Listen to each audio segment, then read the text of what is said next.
Are we ready?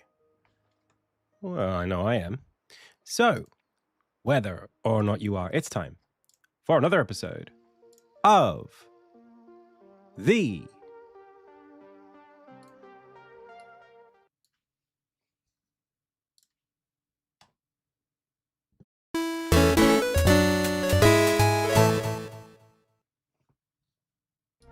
Indie Tales Game Dev Livestream. Hey, my name is Adam.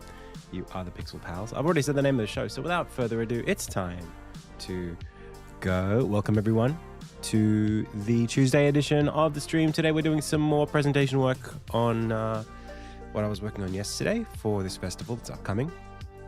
I want to say a big welcome to everybody who's here in chat, whether that's on Twitch or on YouTube, watching in the VOD. Thank you so much for joining us.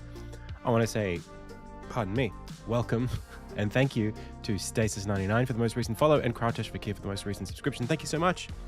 Welcome, everybody. Quiet start to the stream. Welcome, Saravati. What's new? I have been working over the last, let's call it a few hours since the stream. Worked last night and this morning. I'm trying to turn these lights on to sharpen up this presentation, and I think we're getting there. We're certainly getting there, but still plenty of work to do today. So we are going to get straight into it. Like I said, welcome, get comfortable. Let's just keep working on this presentation, shall we? So I want to do a good job of this thing, but I also am not getting paid for it. So I need to kind of check my expectations here. Okie dokie. So Fake Coffee says the Steam Machine is $1,000. That's without the console. That's without the console with only over 500 gigabytes of storage. For 2 terabytes with the console, it's almost 1,500. In Australia, it's like 1,800. It's actually so expensive. I personally do not understand Steam's strategy with this. I actually think that I'm quite against it. Not just because it's too expensive, but because their reasoning for why it needs to be that expensive is because they are not a typical platform, like a typical console, because you can install games from off the platform on it.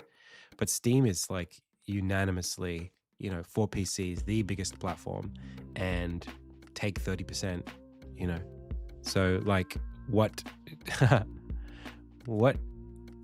how could they not afford to take a loss on the console the way that other console developers do?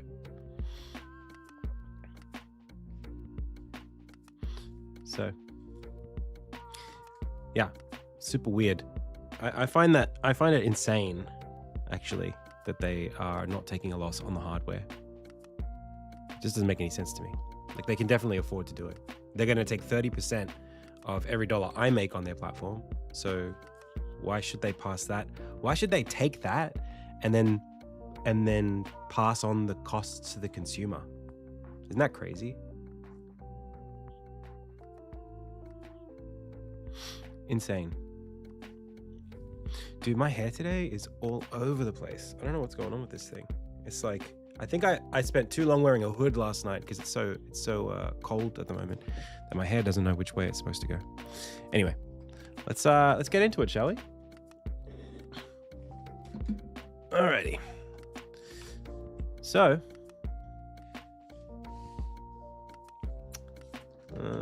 I'm working on presentation styles.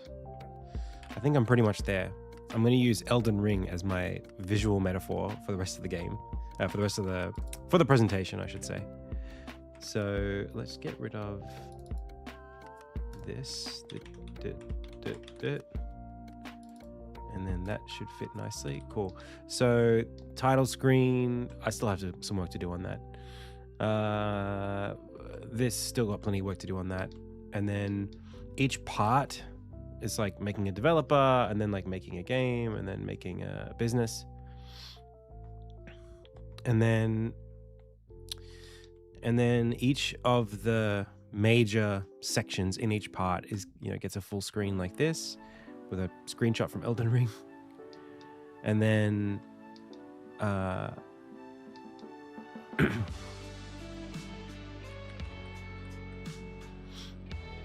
Maybe gaining armor should be something like surviving.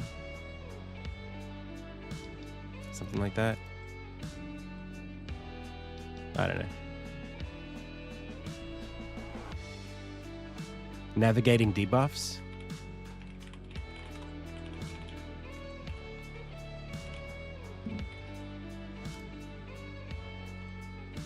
I like that.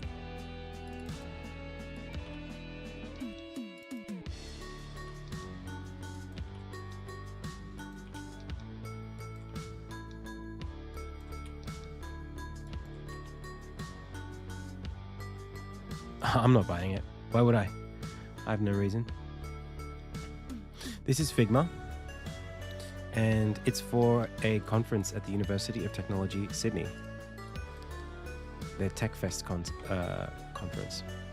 So, the way I'm structuring this is like part 1, making a developer, topic, navigating debuffs, surviving the mental aspects of your early career, and then pages like this whenever I need to kind of like pick a specific challenge that the person might go through. So how to imposter syndrome, imposter, and then I just talk a little bit how to stop being distracted. I hope these create enough visual interest to help kind of anchor a lot of this stuff.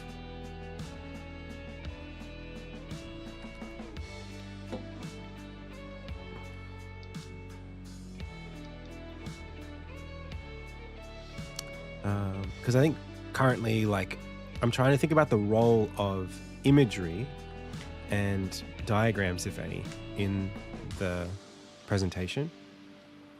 And for the most part, like, I think it's really just the imagery is going to be me filling it with stuff, right, from my game or my own work, which is fine because I've got all that on hand.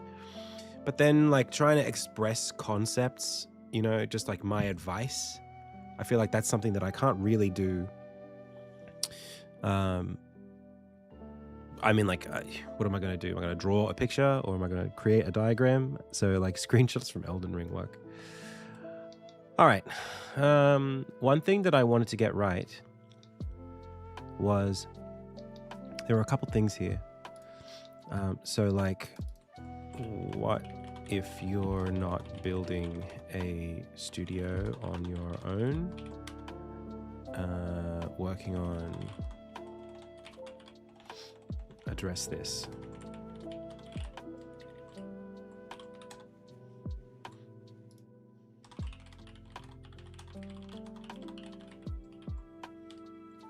So I have to address that because there'll be people in there who literally just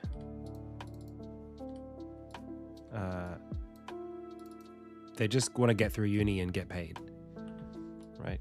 So there are studios that will hire people, and I'd like to sort of address that kind of as a side, you know, escape topic, because the rest of it is like making games and marketing games.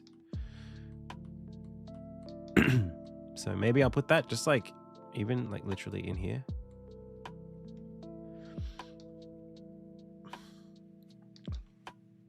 And then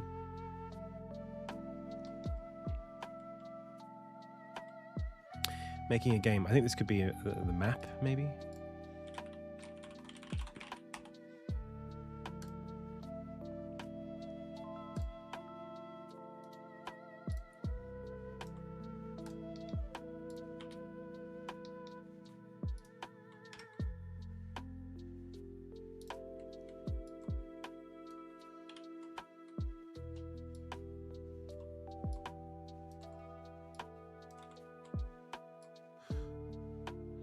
Let's go like that looks good, and then we'll do this and this, and then take it out here, Control-Shift-C,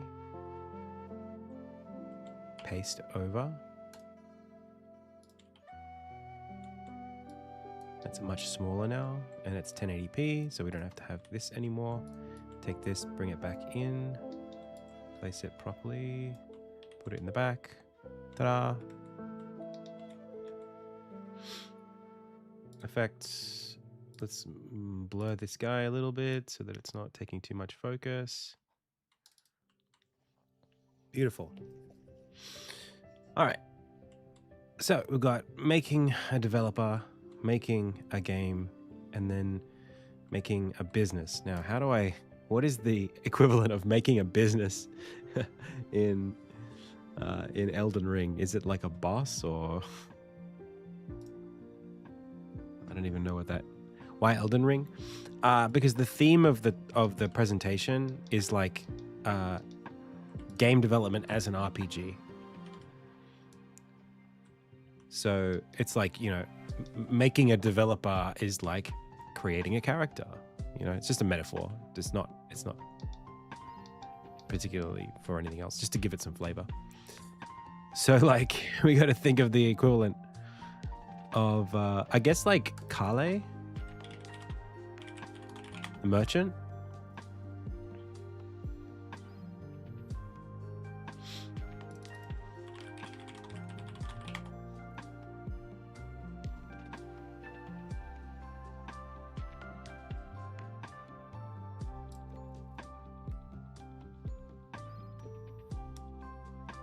You hope they die? Why is that?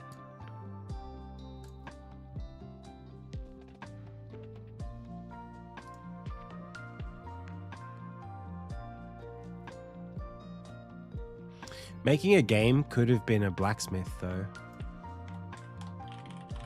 That's a business.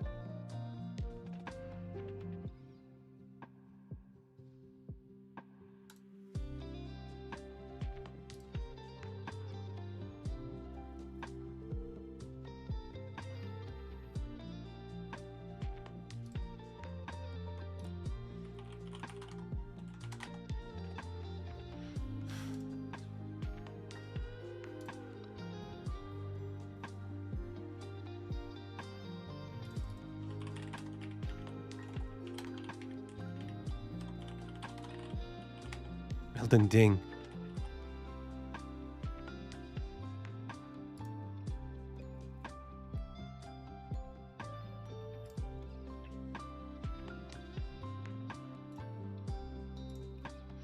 That'll do.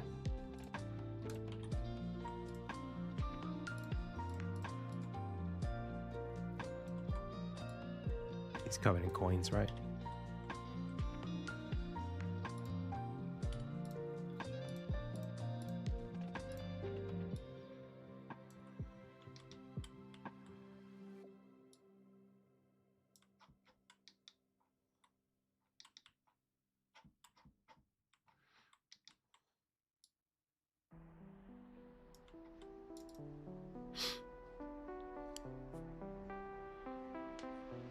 Yeah.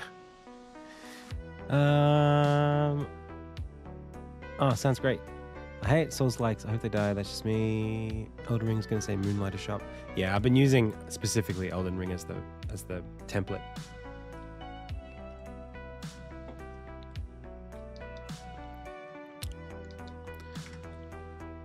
Just trying to hijack a brand so that I don't have to create one for the presentation. Starting the main quest. That's easy.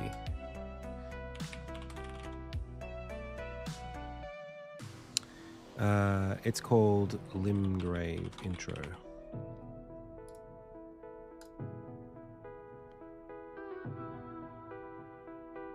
It's right here. This is the screenshot everyone takes.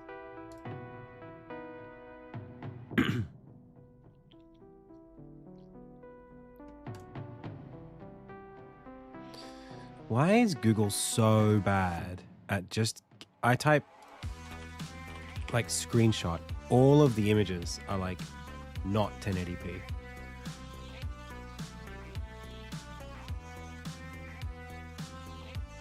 It's so hard to find just like regular 1080p images. It used to be that you could search directly for 1080p. They've made it so much harder to do that.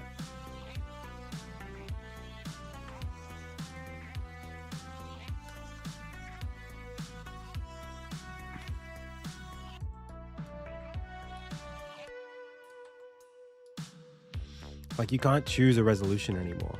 You just have to say,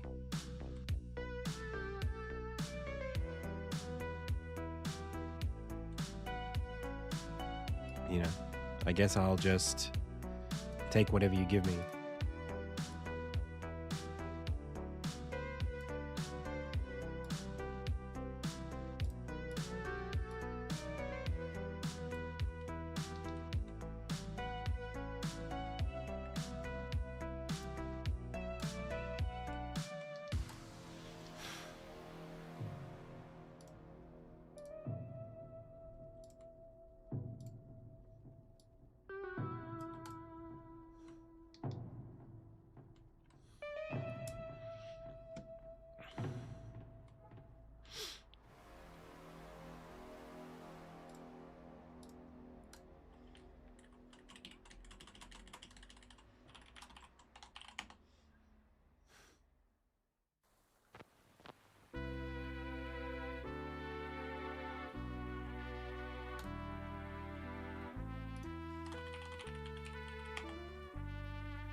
I know what I'm looking for here.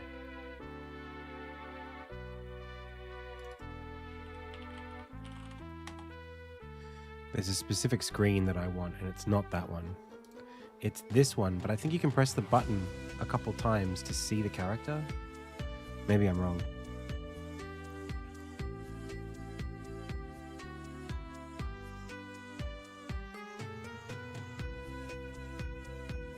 Hey, Sunny Makes Games. Welcome.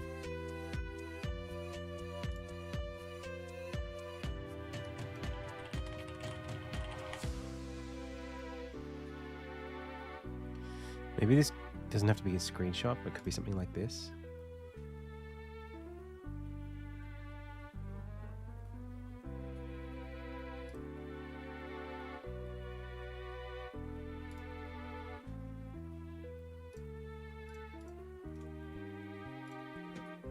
This is pretty low res. It's not really a build either.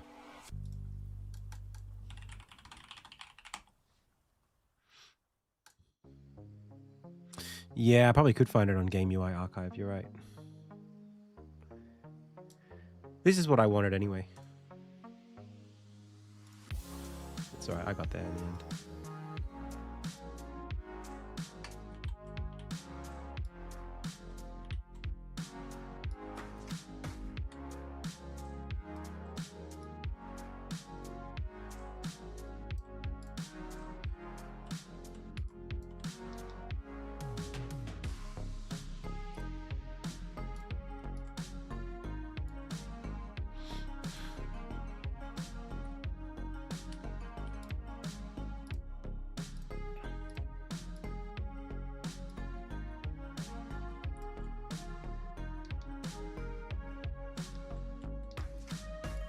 Might just scale it up.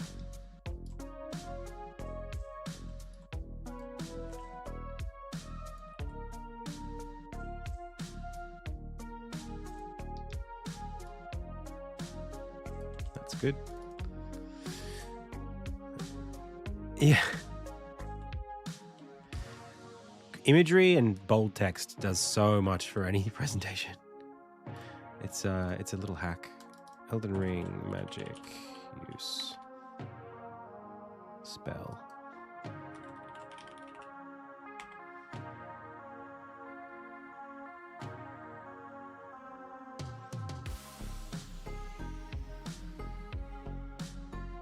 Well, that's cool.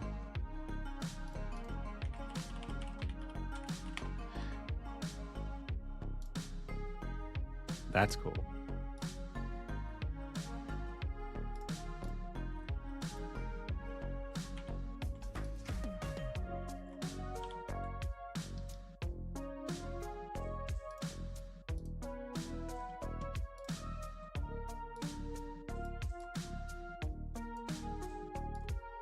Perfect.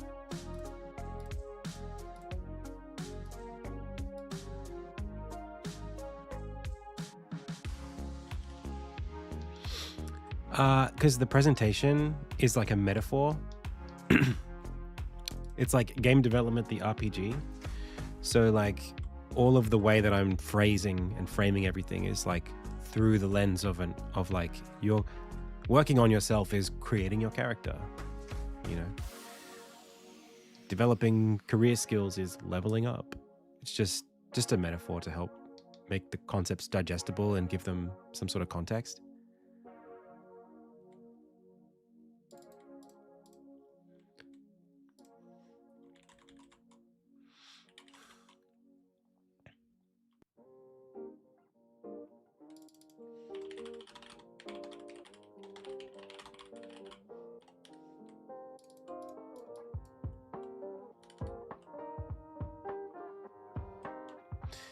Just easy to digest, because outside of that, it's really, really dry to just give info back to back to back to back to back.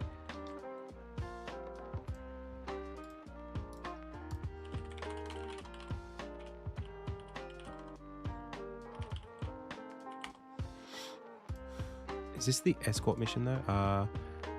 Elden Ring escort. I don't think there is an escort mission in Elden Ring.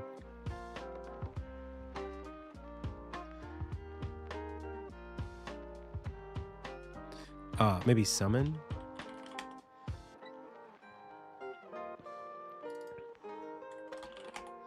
NPC?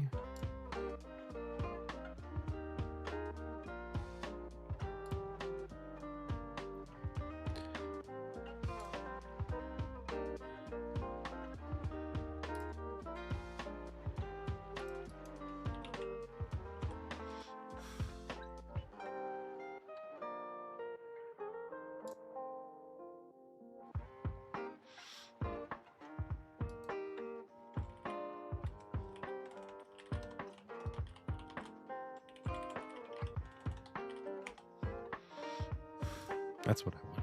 Something like this.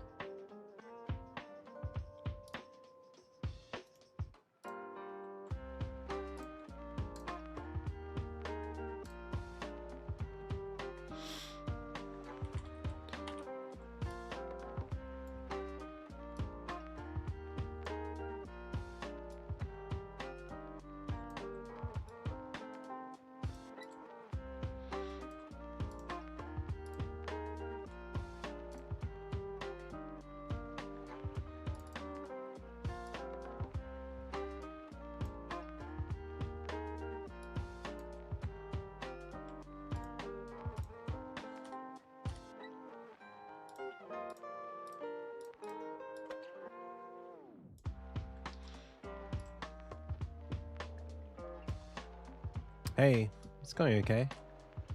If I can just increase this a little bit more.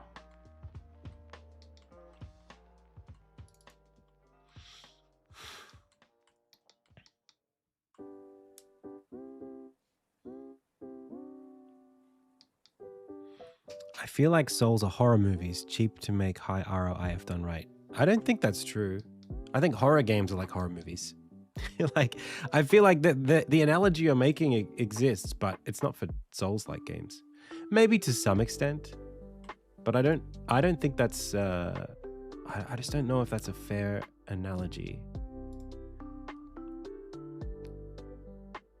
I understand why you're making it, and in some ways they can be, but not as a genre. Have you played them? That's kind of cool right there. Maybe this is what I should have used.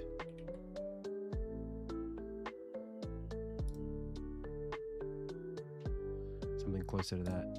Or even, oh, that looks good too.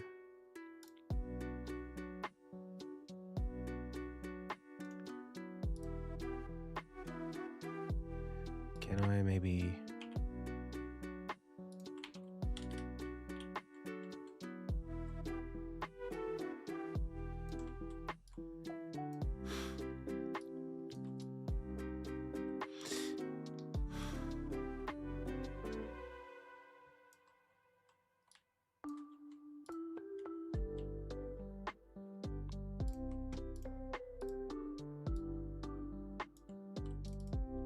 That'll do.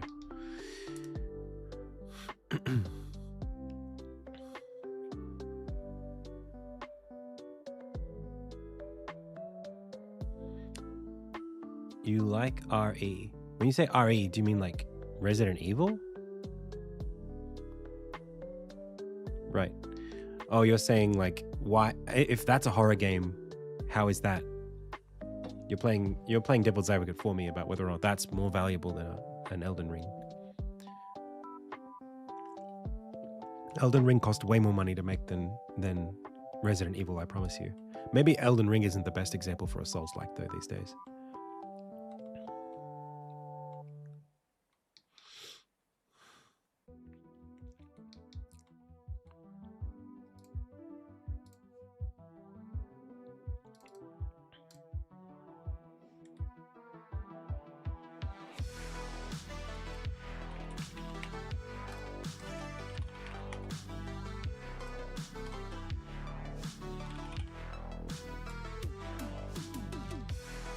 This is a cool picture.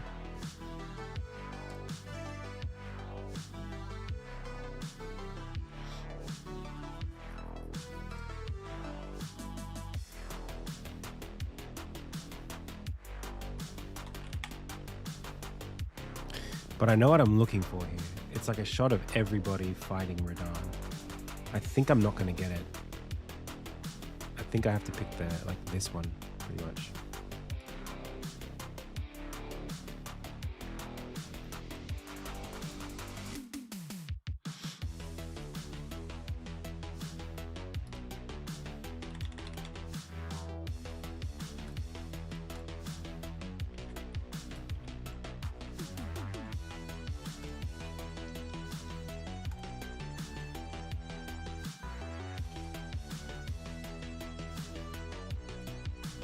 So tiny.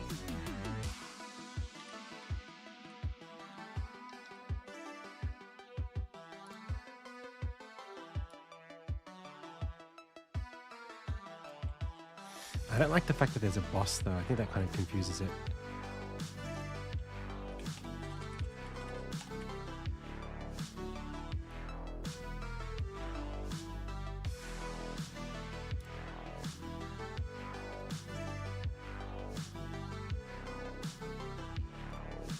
I mean, this would be good.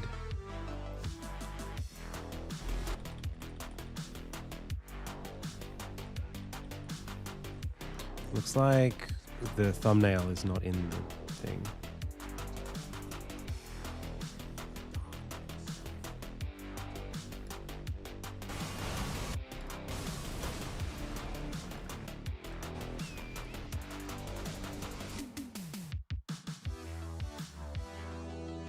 Yeah, I think my metaphor is not going to work with the two pictures like that.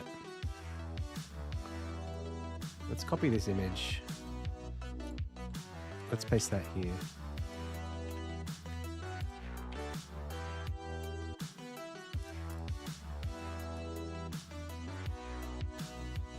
Oh, it's all right.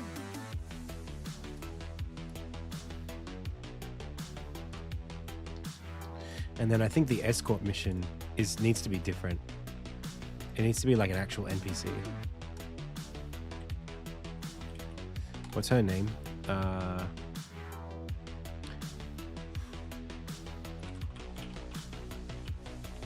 Maybe Kenneth Height.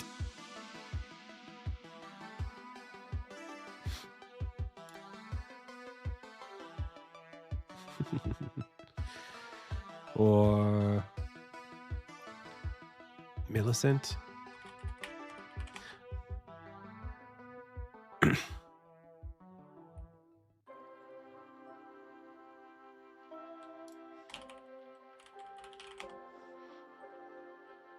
Yeah, it has to be something a little closer to, I'm thinking like, oh, maybe like round table hold? Like, or like D?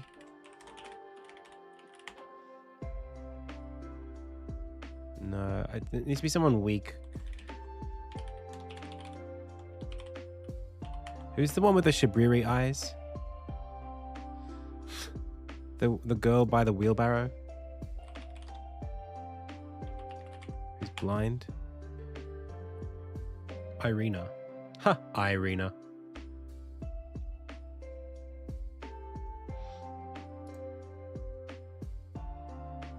Oh, Hayata and Irina, are they the same person?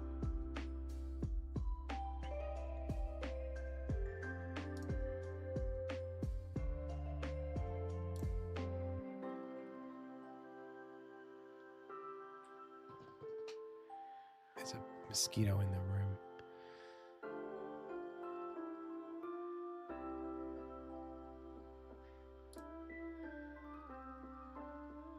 I really like this picture, but I don't like the framing of it.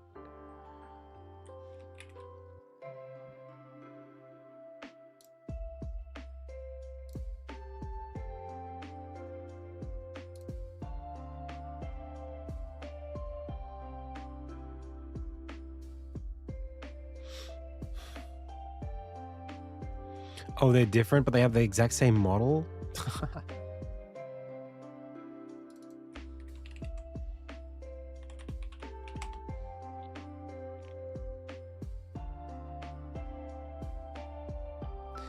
I never really understood that cutscene. Not that cutscene, that side quest.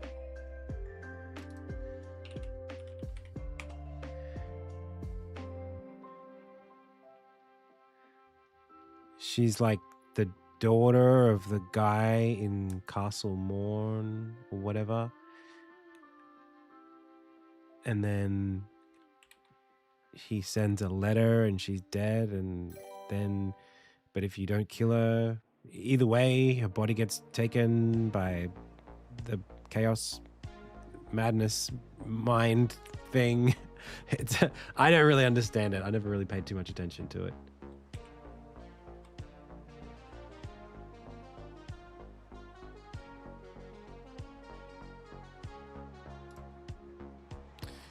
It's such a shame because I really like these. I like this a lot. I just don't think it's going to work. Like doing that, it's not going to be good. Well, that's okay.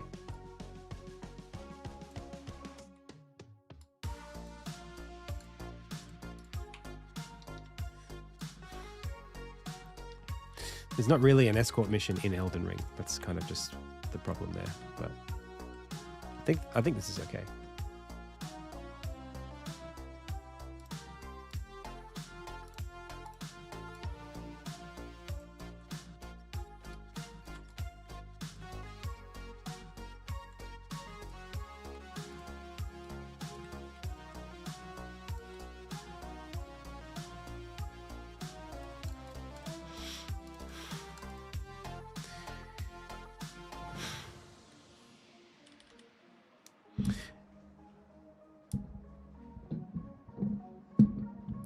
Yeah, but the enemies are enemies. This is more about like, it's hard to explain, but in my analogy, the player is the player character and players of your game are the NPCs.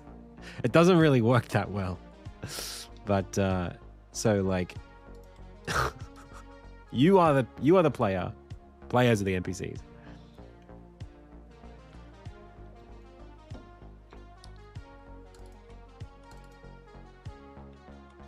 Maybe escort mission isn't the right metaphor then.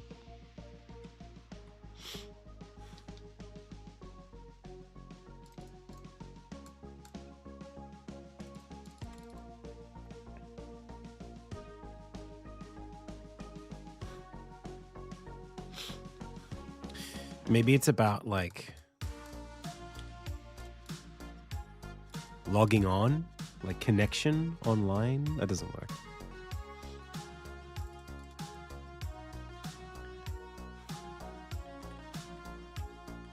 The idea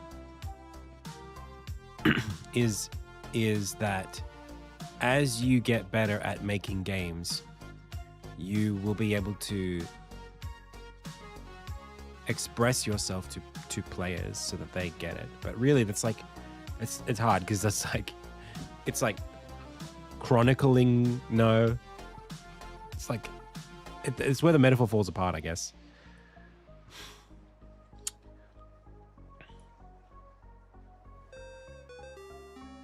Hey, definitely, Kevin. Thanks for the sub. Bringing...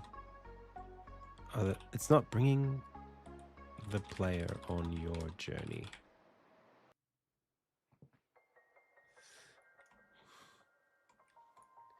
Getting players. Keeping.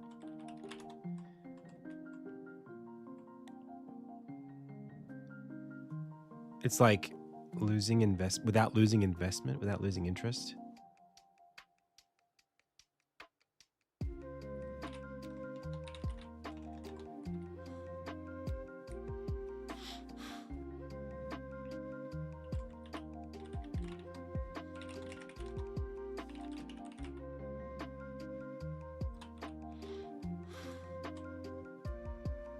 Keeping players invested. Yeah, I think that's it.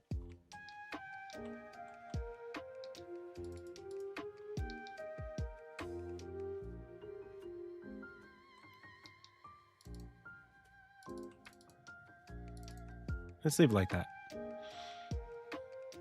Oh, thanks for watching, definitely, Kevin. I really appreciate it. Thanks for the sub. So, that's fine. We'll move on.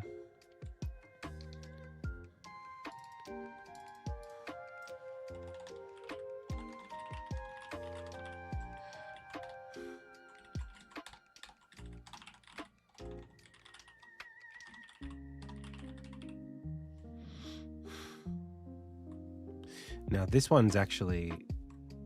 I think I might have to split this up into a few different...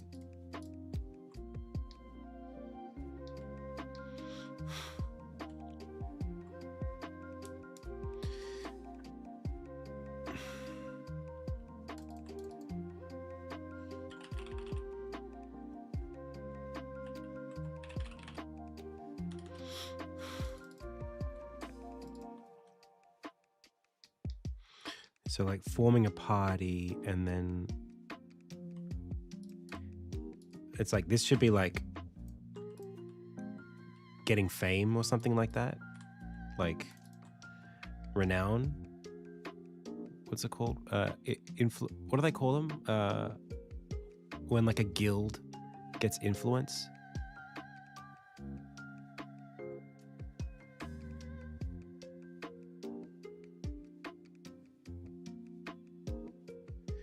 Is that a thing in like MMOs?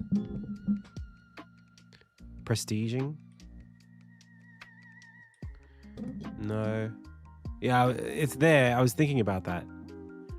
Yeah, reputation.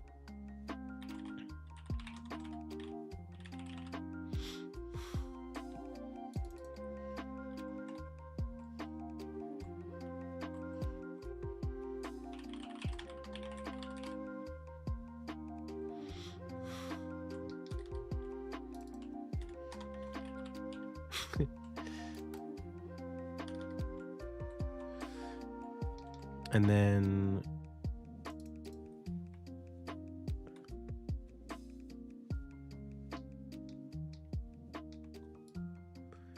maybe there's something about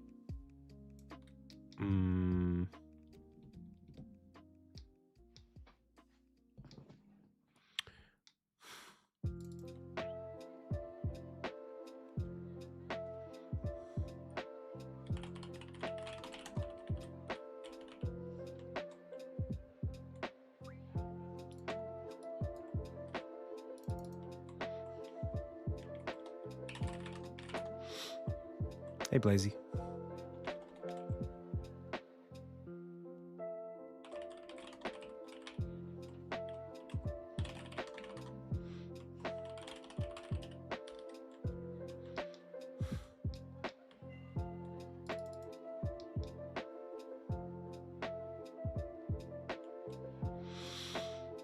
And then what else we got? Understanding market analysis. That's kind of part of this. I might just take it and then just push it into this part.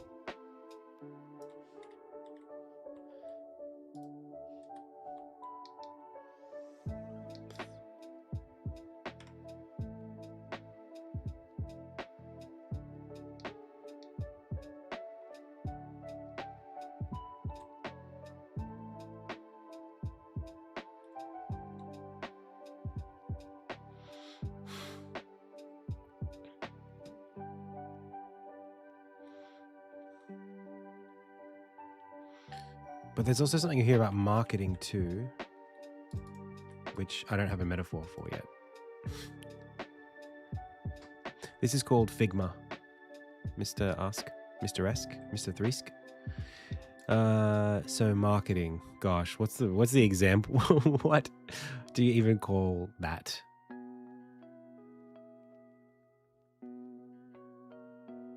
Selling your gear.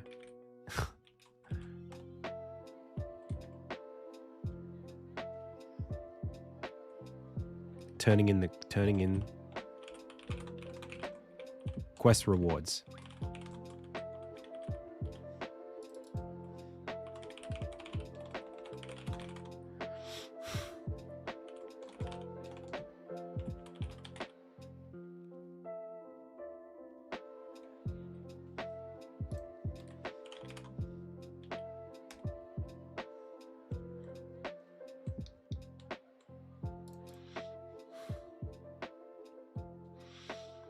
So there's a few things here.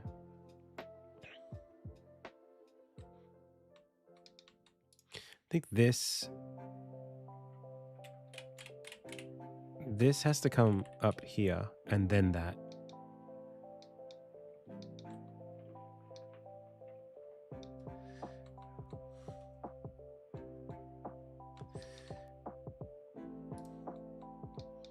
So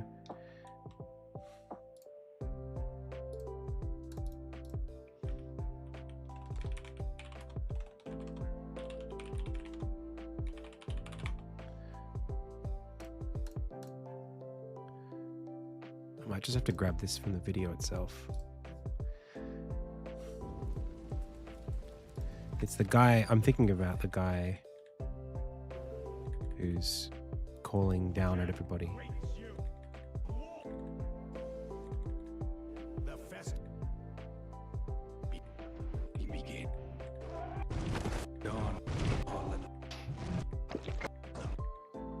Maybe not.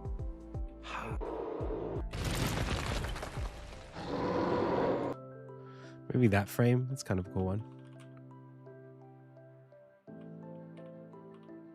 Or Horaloo.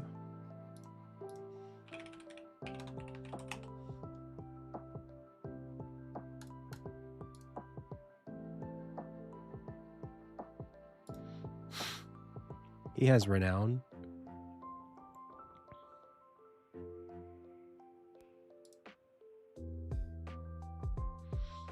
Godfrey.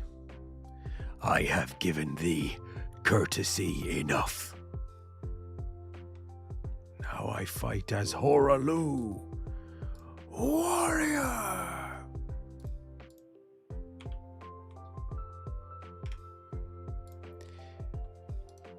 Thou hast served me well, Sarosh.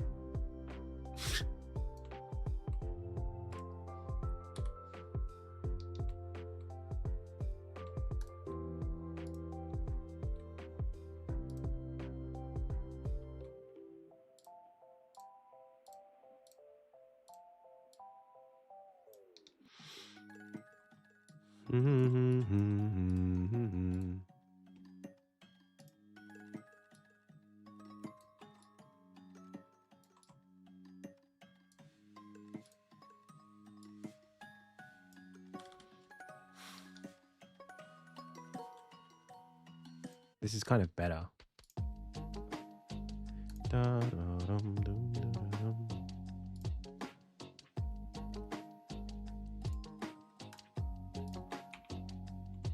Yeah, that's better. And you know what? Can we do a little flippy flip?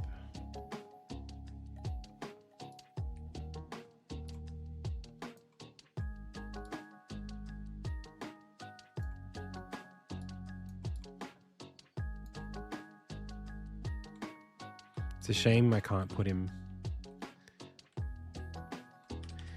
You should voice act all of Insignia. Ha ha ha. It's my party trick.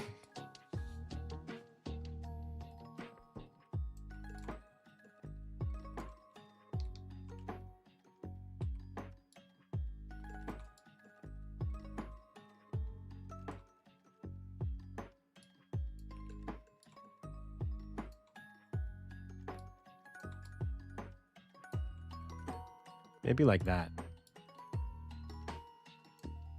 That's pretty cool.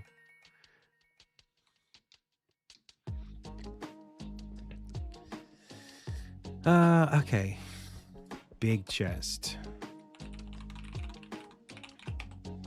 Don't. No, that's not what I meant. That's not even Elden Ring. That's Dark Souls. I immediately was like, it's gonna be Guinevere.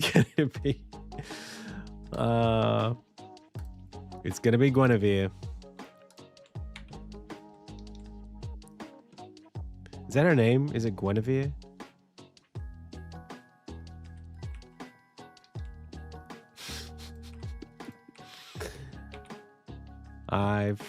I felt it. I felt it coming, and I still wrote and pressed enter. Still committed to it. Imminent big chest. Oh, buddy. Dude. Souls fans are funny people. I still remember Dark Souls 3. I think Dark Souls 3 got me the most. Try tongue butthole. Just what? How do you even? That was so funny.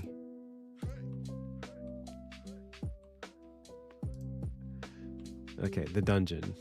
Oh, that's an easy one.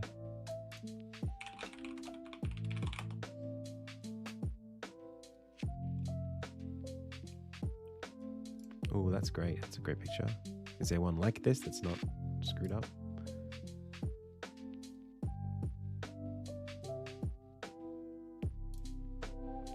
Oh, I'd love it to not have the text on it. This is cool. That's a cool one. Let's get that one.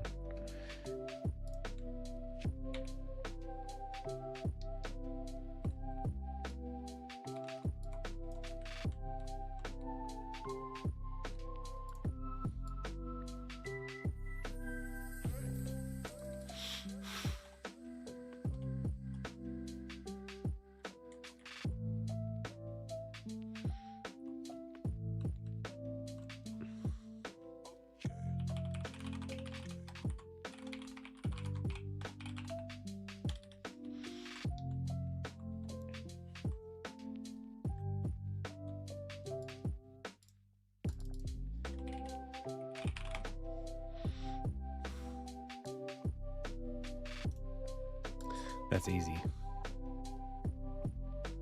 Did we do a silly one?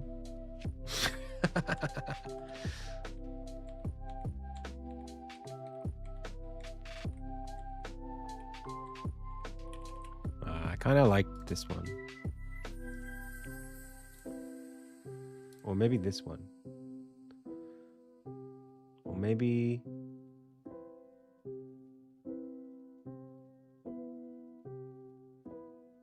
This one's not bad. Because I want it to look like a player character that's reached the end.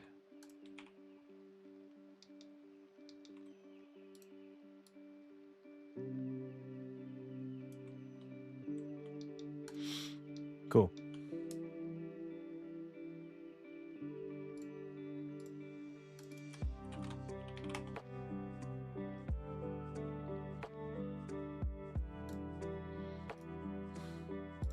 That's kind of cool. New game, Night Rain.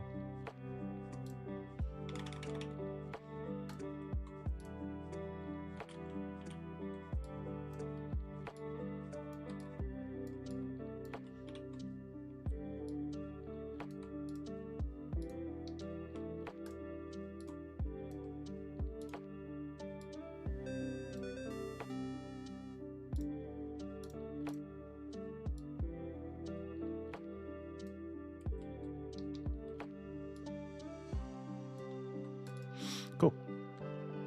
Hey Kirkwood, thank you so much for the sub. All right, so that's a lot of the imagery already kind of locked in now. We've got a good brand going, but I'd like to do that as I go. I think the most important thing now is to get the structure right of the content. So, are we missing any major sections? Is there something we've totally overlooked? We kind of already mentioned what happens if you just want to get hired, not like starting your own game. So that's important. Let's just like whip through it, and I'll present it to you, and then you tell me if there's anything that I'm not going to cover that you would be interested in. Okay. So this is Game Development, the RPG, the presentation. And this is about essentially building yourself up, building a career as a game developer. Okay. So it's my experience as a dev and how I can sort of guide you towards following in my footsteps or doing things the way you want to do them, right? It's just like Adam tells you how to make games, basically. So the format is there's 3 sections: making a developer, making a game, making a business. And the first section, I cover basically getting started as a game developer, just figuring out what it is that you want to do, right? Your tastes, understanding what kind of field, what aspect of game development you want to work in, whether it's solo or in a team, or just finding your footing. Then developing actual career skills, how to like get yourself to a point where you actually get paid, right? And then the mental side of that, just understanding like before you have stability, how do you like manage the mental side of it, thinking like a game developer, right? Then I'm going to add a bit about getting hired specifically and like working under someone.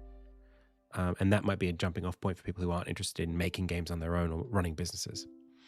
Then we have making the game. So picking a project, what's the right size for the project? How do you know when you should commit to one? That kind of thing. Big games, small games, that kind of stuff. Then development. So actually how to make things. So we talk about engines and systems and content and scope and that kind of thing. Even a little bit on AI. Just like approaches really to game development. Then games as an art form. So how to have style, how to communicate with the player through your game and actually affect them emotionally, how to keep them invested, and how to set a fidelity for your game, for the content. So like, does it need to be really complex or deep, or can it be simple and communicate well with less? How to use player feedback to actually help you make a good game rather than just a functional piece of software. Then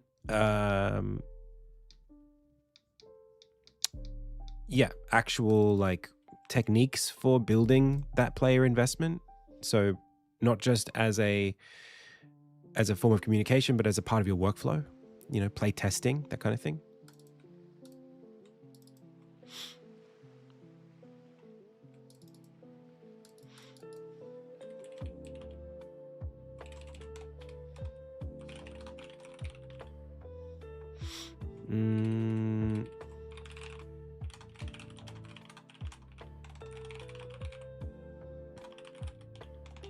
There you go. That's better. And then the business side. So forming a team, growing an audience, funding and investments, finishing a production, and then marketing and release, as well as just other sentiments. There will be time for questions between these sections. And though I've got like an hour and a half of just presentation time, questions aside, it's a 2-hour block. So is there anything in that you think would be really important to discussing game design, being a game designer in 2026 or the future, that I didn't touch on at all?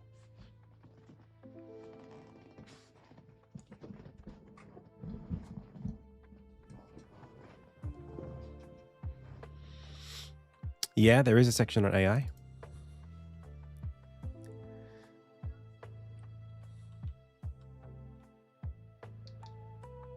I know it's kind of front and center in everyone's minds.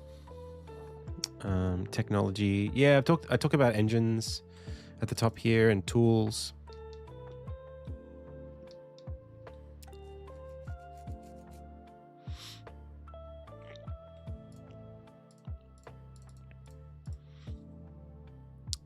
there's something about content creation, specializing versus generalizing. Yeah, so that's right in the early part, in like the creating your character. So I talk about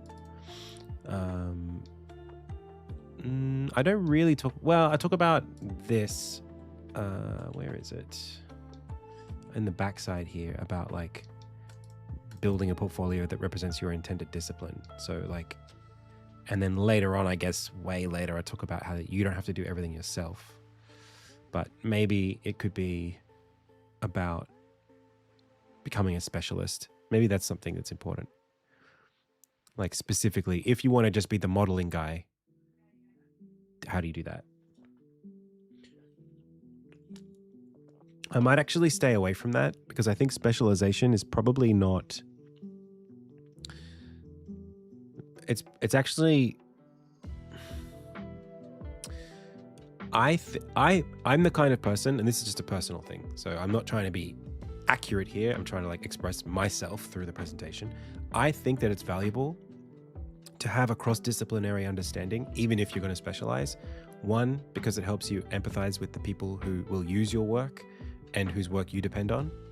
And two, because the market changes so quickly that if you focus on one thing only, and then that thing goes away because technology changes or the market changes, you end up stuck. So I might de-emphasize specialization just because of that. Especially for beginners, you don't really even know what you like yet. So specializing feels like something where you would be taking a bit of a gamble. And this is for university students. So it's not that you shouldn't take opportunities, but there was a note I have in here about this. So this is kind of my point on that. Like, take the work. If something comes up that's specialized and there's someone who you can learn under who's going to teach you how to do that job, take it. And if it's what you like, then do it. But if it's not what you want, then be sure to stay mentally on top of your pathway. Are you navigating your career the way you want to? How to build skills, the mental piece, and landing a job. I think, well, I personally would not want to leave out any of what you shared out. University students, I think those are front and center. How to build skills, mental piece. Yeah, that's like the first thing I talk about. Who you want to be, building skills, navigating the mental side. That's all front and center. So that's good. Sounds like I've done a decent job then. Am I missing anything major?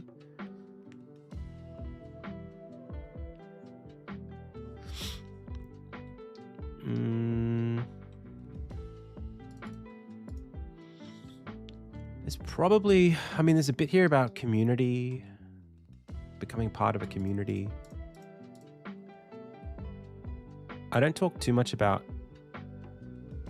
the cost of social media. I think I might have to do that. And I think this back half needs more work anyway. So let's just focus on this back third for like an hour. And then we'll make sure we have all the T's and I's crossed and dotted in that order.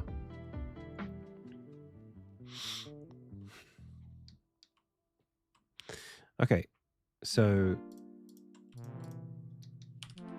growing where it makes sense. Consider time split. Yeah, that's good. Calls to action. Yes. Understand.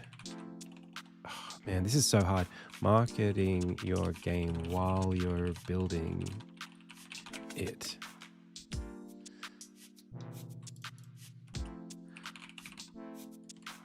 Oh, do you know what? Do you know what I didn't do? It's really important. This piece on gray boxing. This idea of like, I talk about it sort of in like dependency driven design, but it needs to be hammered home so hard.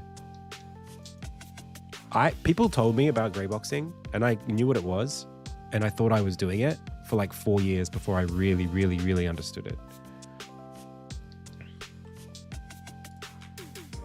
And this is it's more than actually a development strategy. It's also a production strategy. So actually this probably goes into this part here.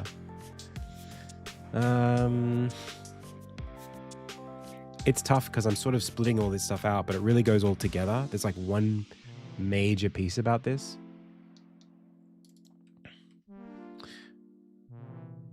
Production strategies, marketing as a pillar of the production strategy.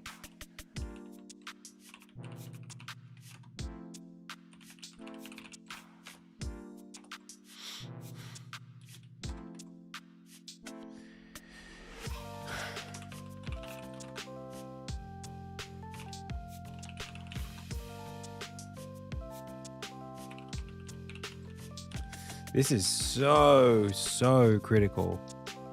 How do I even talk about this? I could spend 4 slides on this. It even needs its own like example here.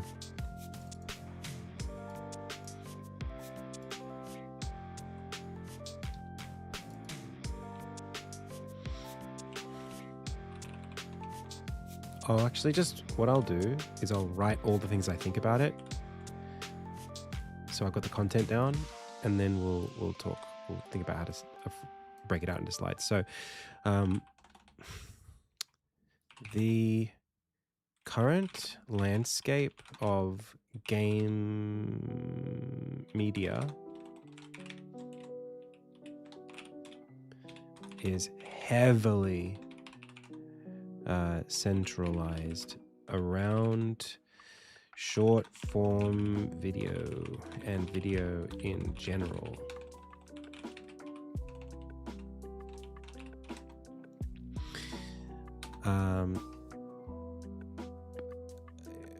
Having your game be presentable before it's even a real game is a reality, is a strange and unintuitive,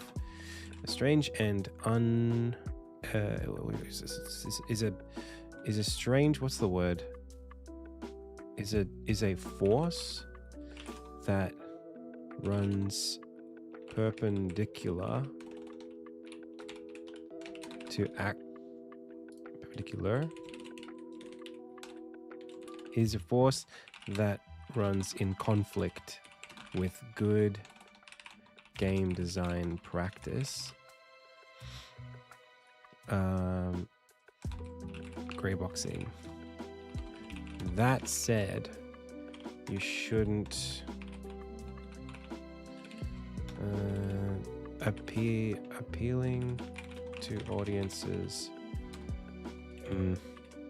gathering attention is still incredibly valuable, and it's like push and pull between being feedback driven versus letting the production cook. It's so strange because on one hand, like, I'm doing it right now. I'm doing my work while you watch. The work itself, it's like development as content. That's what's important here. The work itself before social media was never designed to be sexy. Development being fun to watch is not like a thing that ever needed to happen, but kind of now it does, or at least it's a thing that can happen. Whip project be presentable.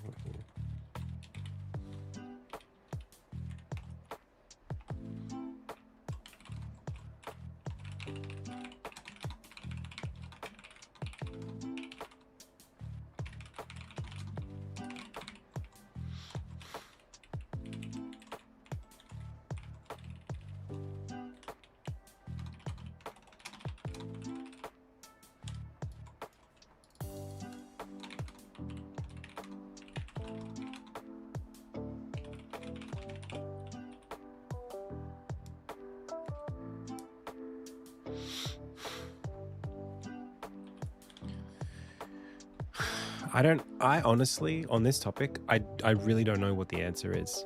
Like, some games are even easier to market than others in this way. Some games are their aesthetic, and marketing the aesthetic is marketing the game, and building the aesthetic is building the game.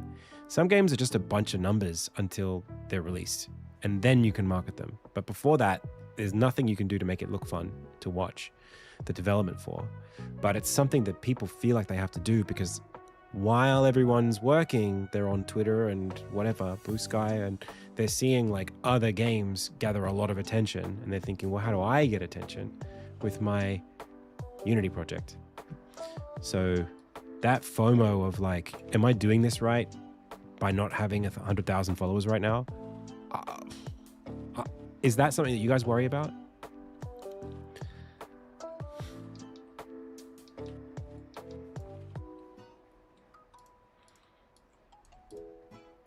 Because it comes back to the wish list thing.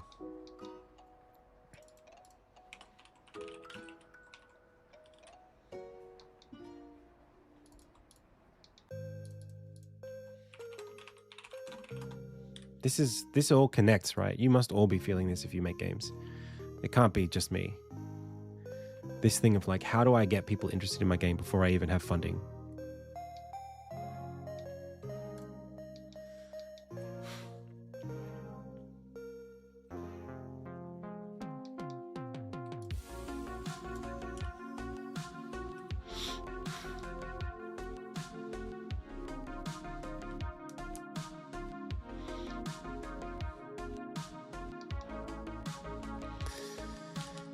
Yeah. This is a really interesting one. I guess there should be some kind of like guidelines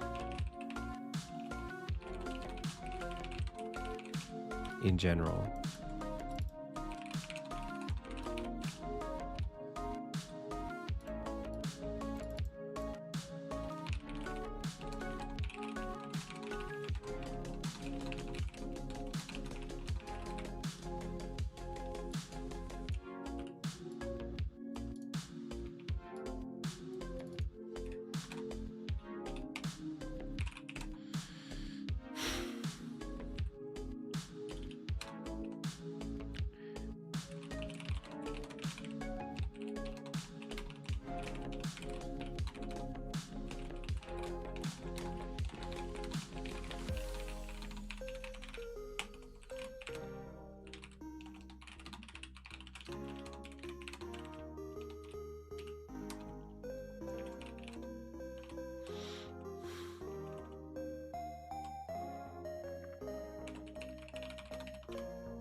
It shouldn't be don'ts. It should be like,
And would you recommend even starting to share anything? Build hype early and slowly build a following, but then you have a long content treadmill ahead of you. It's this problem is one that you will, it's not a one answer thing. It's constant. It's a constant thing you have to grapple with. And the answer is something like, it's something like this. There will come a time when it's easy for you to talk about your game. This is my opinion. And it's the only thing that I've been able to do. It's not even about strategy. It's like, what's even possible? If you're trying to make content and you have nothing to say, it is actually impossible. Like, you cannot talk about your game every week if you're making one new feature every 6 months. Like, there's just nothing to say. So if you have something to say, it will be easy to talk about it. If you have the energy to communicate about your game because your game is solved and you're not like trying to solve crazy hard problems every day, then it'll become easy to talk about it. You know, the easiest thing to do is to have the solutions. If you like, say it's a devlog, if you've finished solving something and you're able to talk about it because you've built content off the back of the thing that you built. Now you can show and tell, right? Whereas if you are planning on building a feature, you can't do show and tell on a feature you plan to build. So in that sense, the easiest time you're going to have building an audience for a game is when there is a game. I think that you can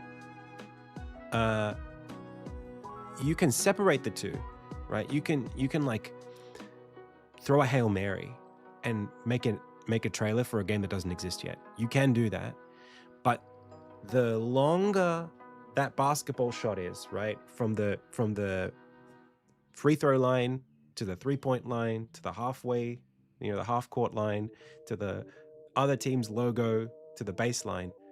I know basketball terms.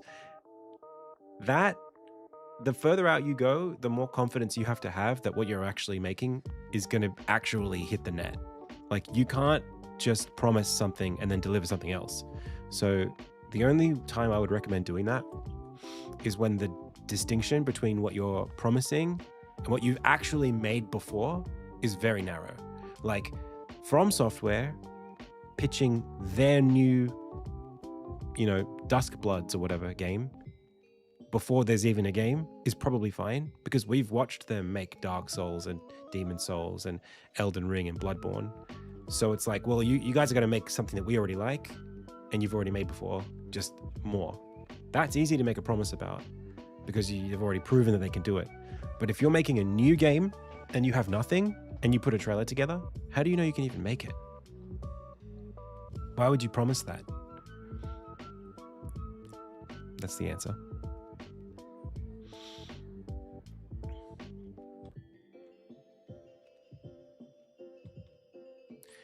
Honestly, there's something here that like I find myself saying a lot throughout this presentation that I probably needed to hear, which is things when they're done right will be a lot easier to do.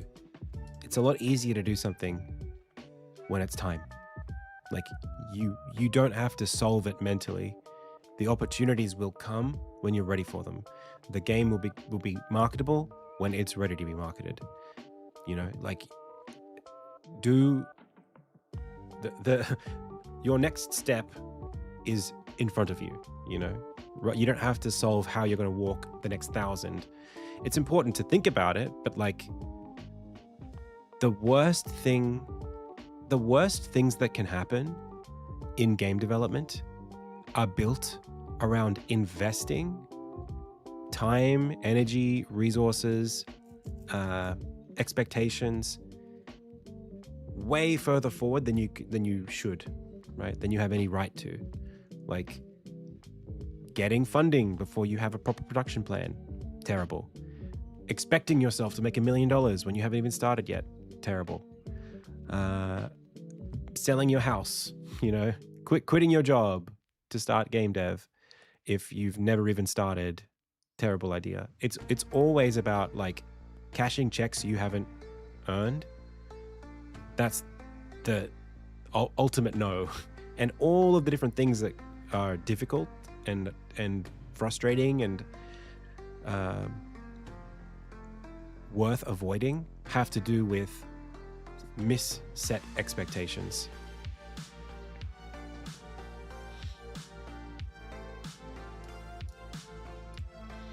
There's this thing of like, even making the game itself, exposing that game to so like set expectations, but have it be your actual development strategy to have your expectations checked constantly. That's what it is. It's like you don't have to do it in one big slam dunk. You know, you throw the ball from the baseline and it goes all the way across the court and goes in. You can have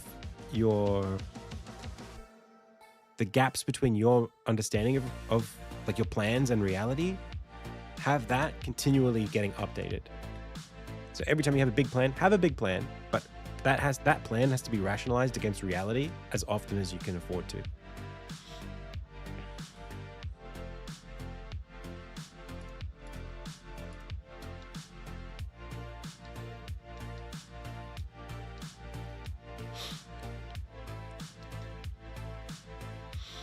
Okay.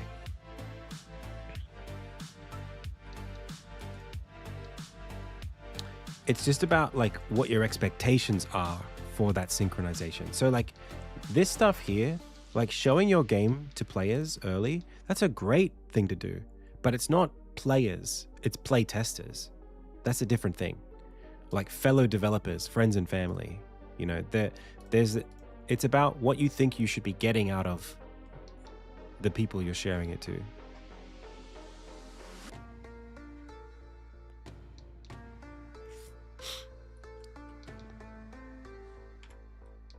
Like getting player feedback and marketing your game are very different things. Okay. So let's do this.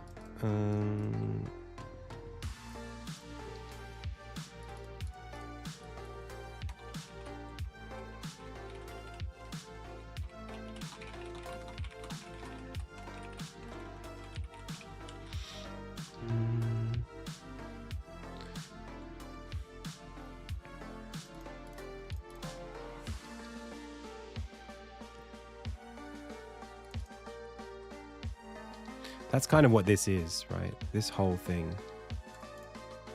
This is sort of like, it sits at the top of the whole thing.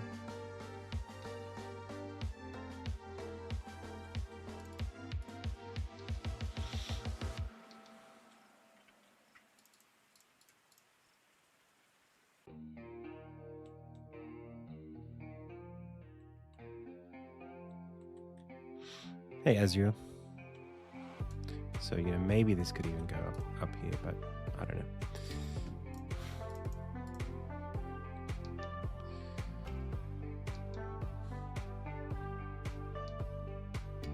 So in a way, I think this all goes here.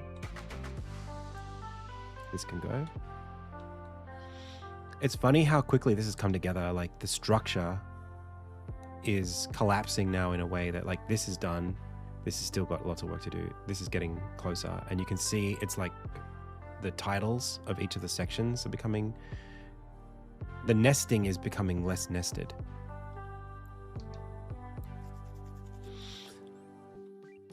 Okay.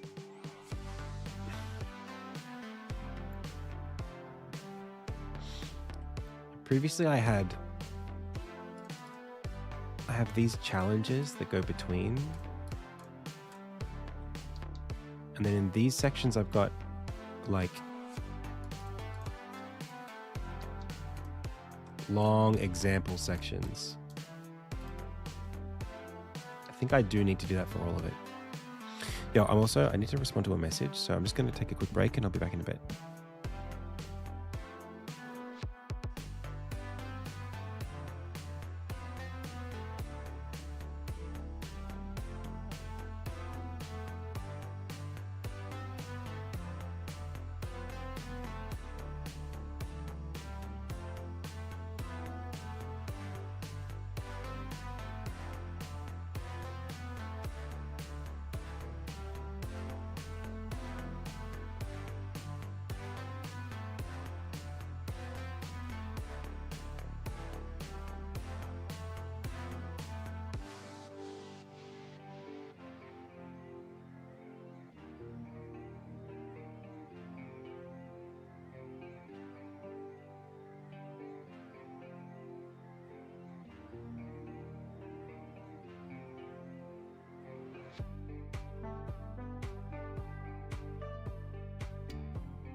Okay.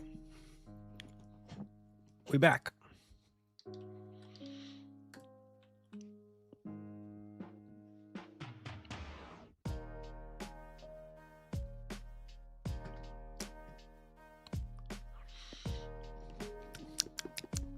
I just ate a corn thin, like a corn cake, like a rice cake, but with corn. Didn't taste right. Tastes like burnt plastic. That's not what I expected the corn to taste like. Yucky. Why does that taste that way? I didn't like that.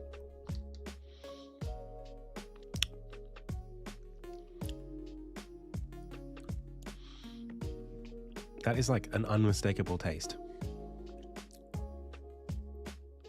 All right.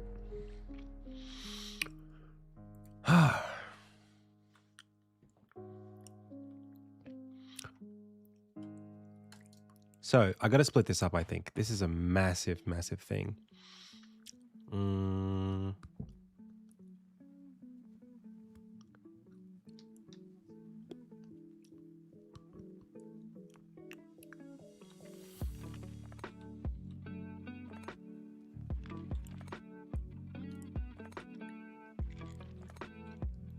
hypothetically, we could split this out into its own thing.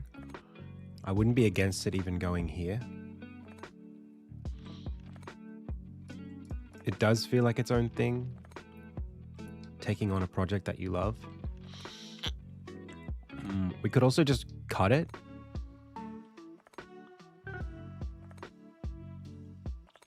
But let's leave it for now.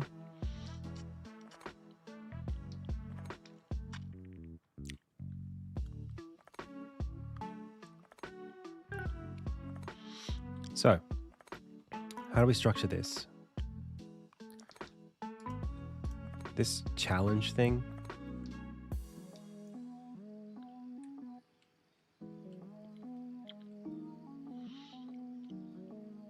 is like, should you make small games or big games? That is, I guess, like part of this main quest thing. And then the thing is, I've broken it down into like a whole thing on making small games, making big games. So like, there's something here about like the strategy of how you go about like production. Like how do you decide on the size of the production that you want to take on, which I think is valuable. Let's keep that on there. So then I'll take one of these and I'll put it here.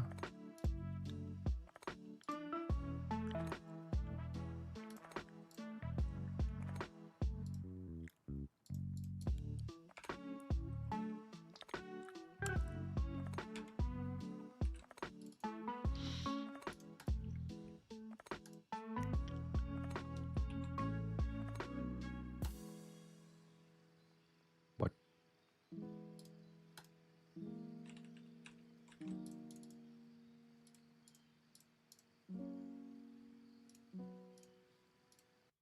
Okay.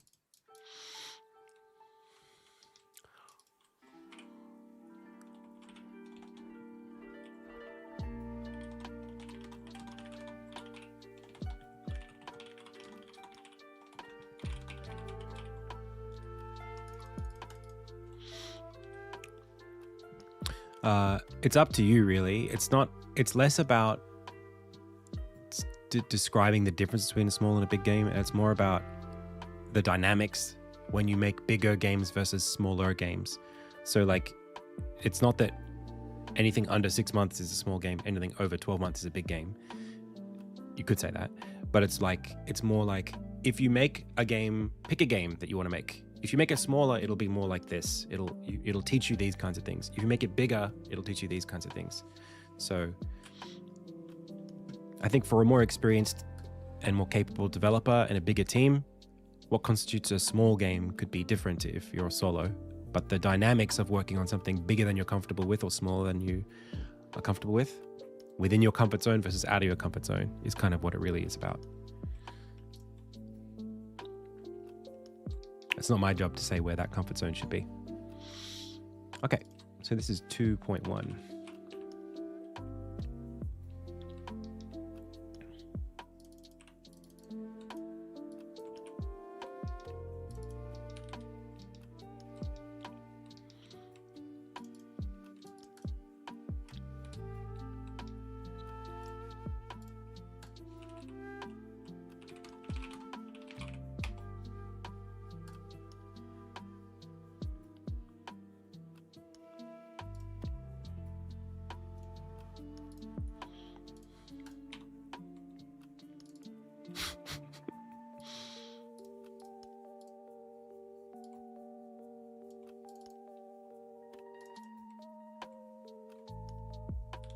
Not quite.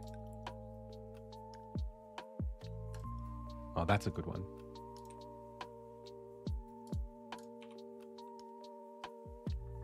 I think it needs to be a little less gruesome. That's really good.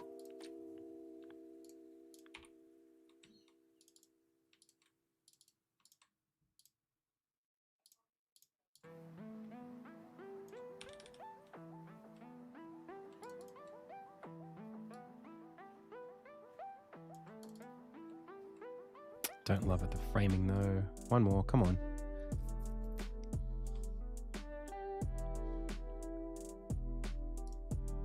Ah, that's awesome if I could take that screenshot.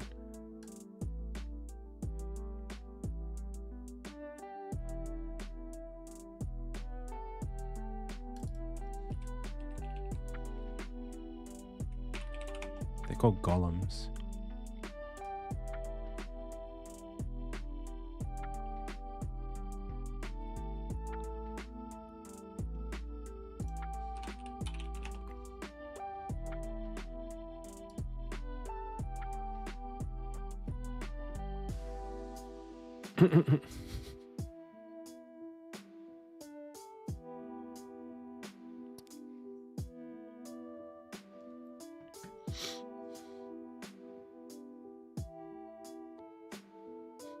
One sec.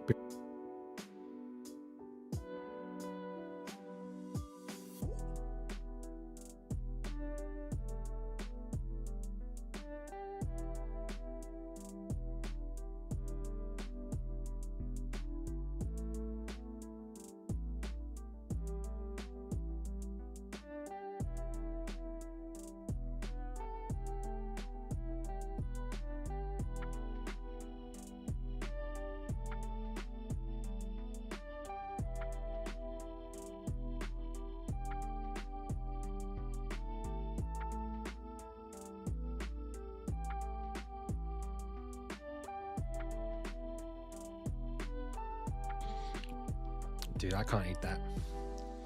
Ugh. Genuinely burnt plastic.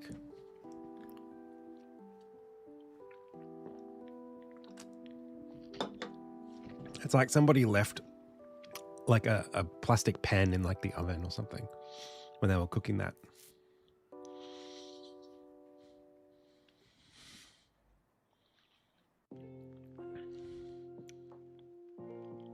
All right. This is wasting time. Let's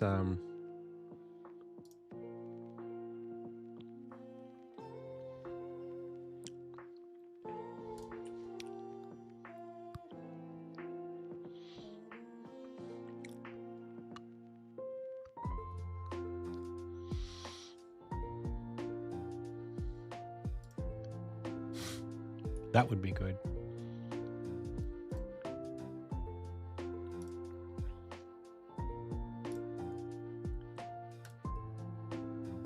That would be good too.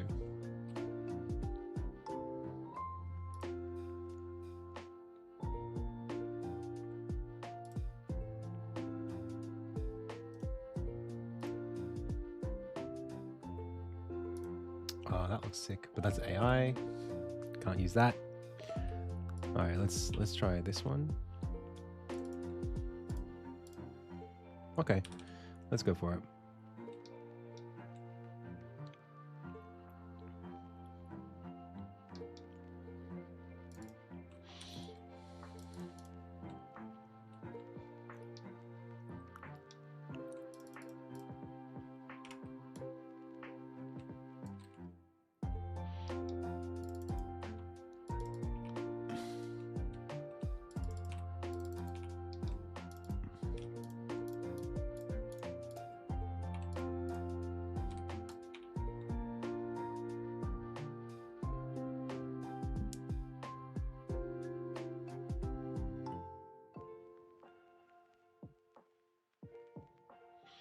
Sorry, pals, one sec.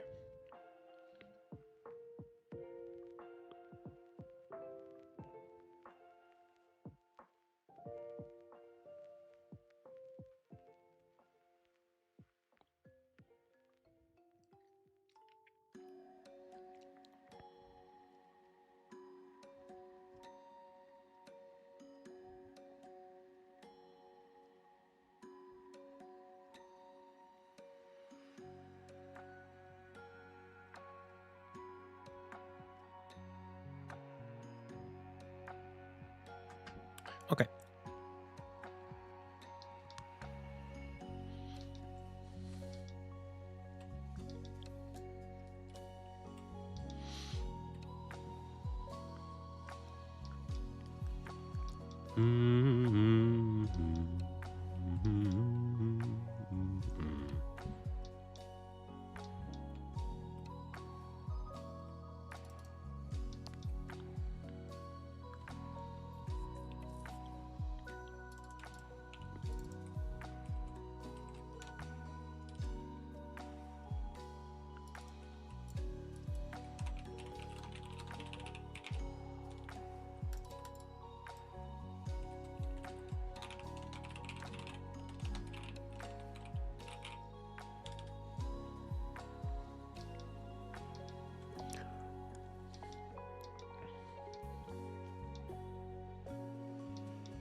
Maybe it's not do I make small games or big games, but just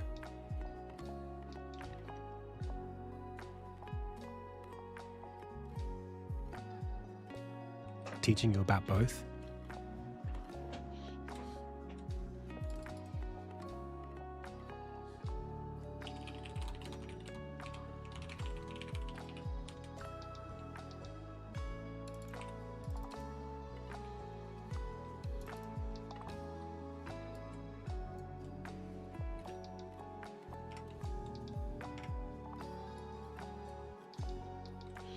And then I just take this and put it down here.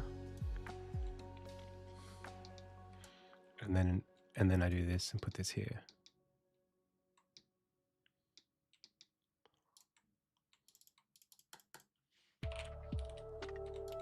So that's big games, and then this is small.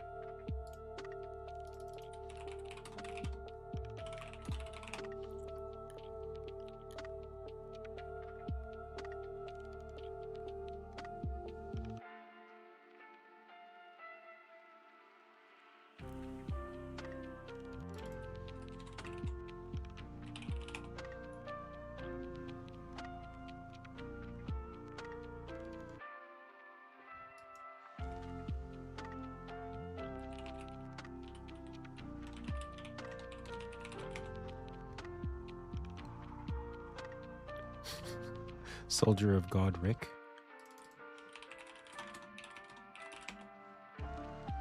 That is Figma, yeah.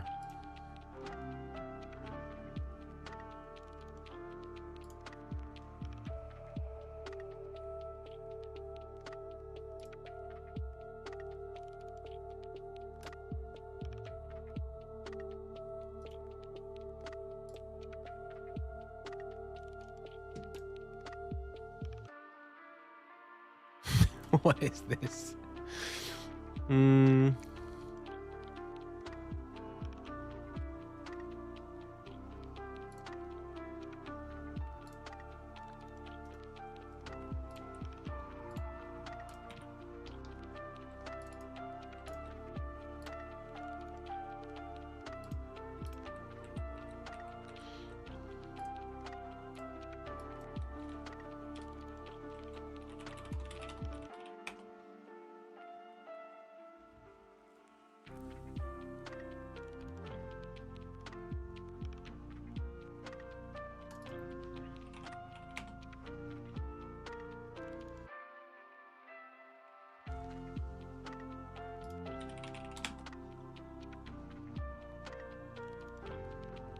Hang on. What about small crabs versus big crabs? There we go. That could be fun. Oh, I hate that. Ugh.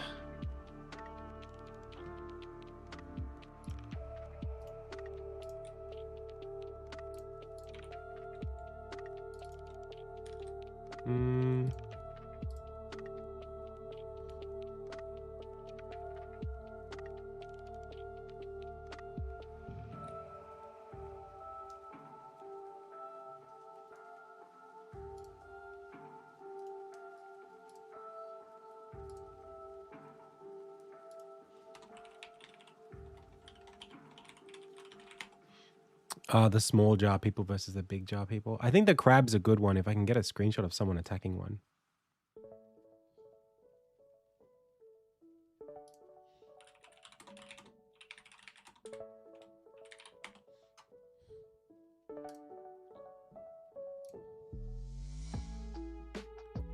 That was weird. Contractor that is I don't know. I just hate to see internet bullying. I hate to see internet bullying work and earn people money. This could take ages to get a good shot, though. I don't know where he fights another. There are crabs in this area. Up we go. I might as well literally open up Elden Ring myself and take the screenshot.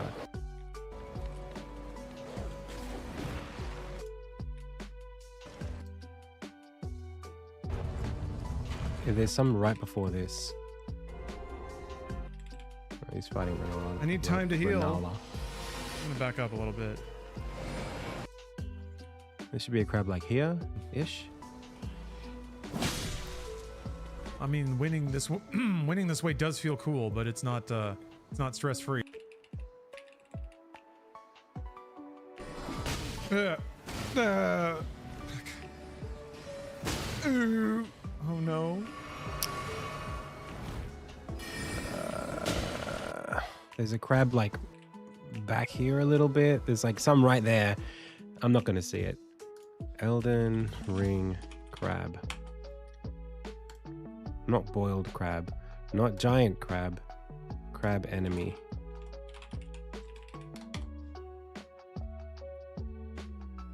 Crab. That's what I want. Just crab.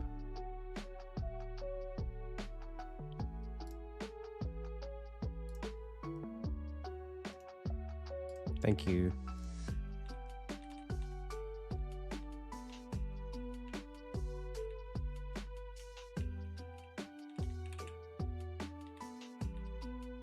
That's what I want.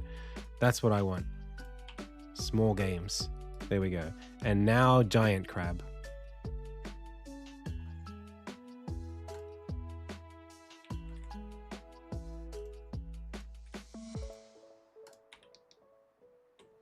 Perfect. Okay. That took way too long. That took so long.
My barber?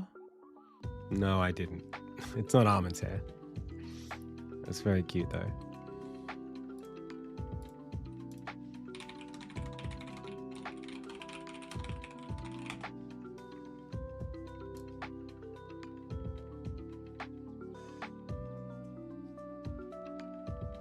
I don't think I'm going to get a screenshot of both. That would be ideal, but I bet you I won't find one.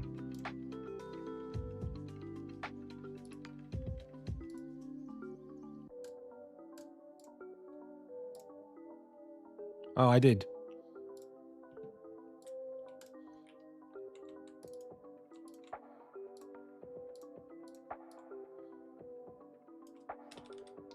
Oh, it's not going to be possible to get this working.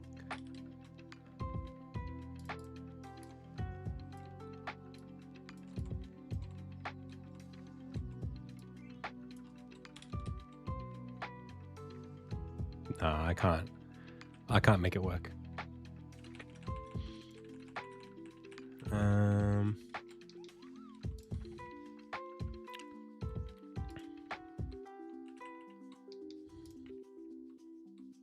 Let's just get rid of that.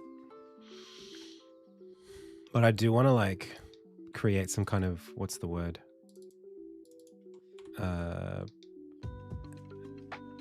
Structure. Anyway, small games are all commitment can be a bit of a vortex.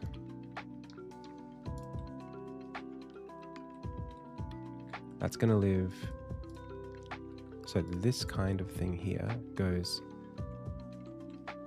here. And then this is 2.1.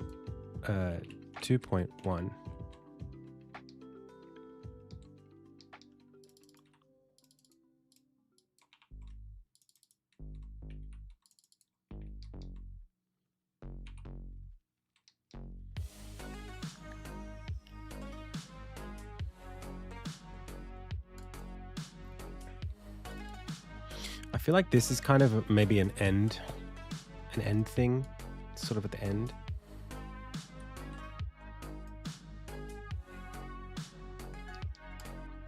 And then I don't like this.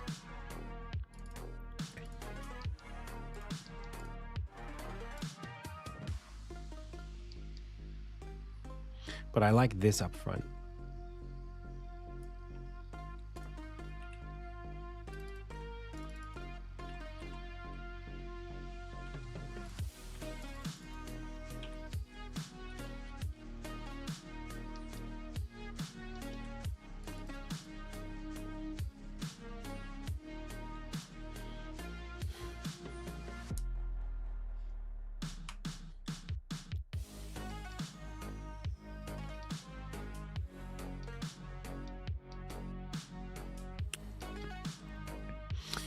Okay. How do you know?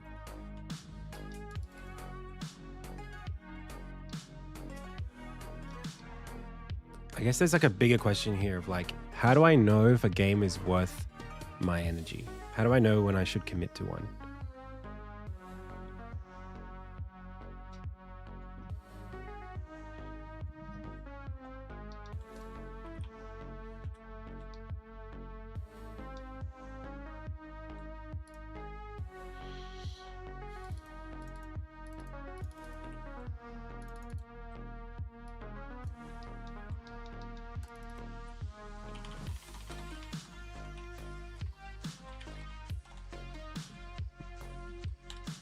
It's a good question, actually.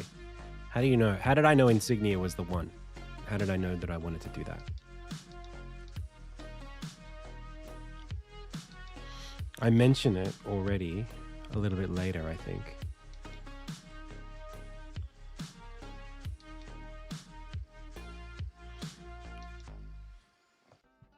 Why was Insignia different? I think, okay, I think I can say it. So, a project, when your competence aligns with your ambition,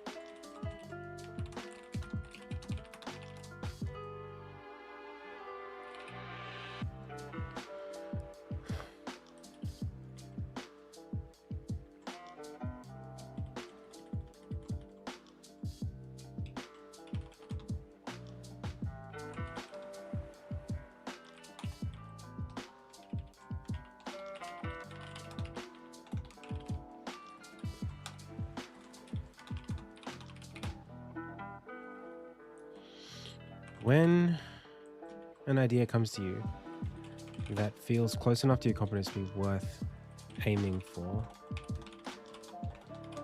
Does that seem right? I don't know.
I don't think this is everyone's experience.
We'll get to that.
It's always nice to have all your stuff online. You can just Google it and it's there.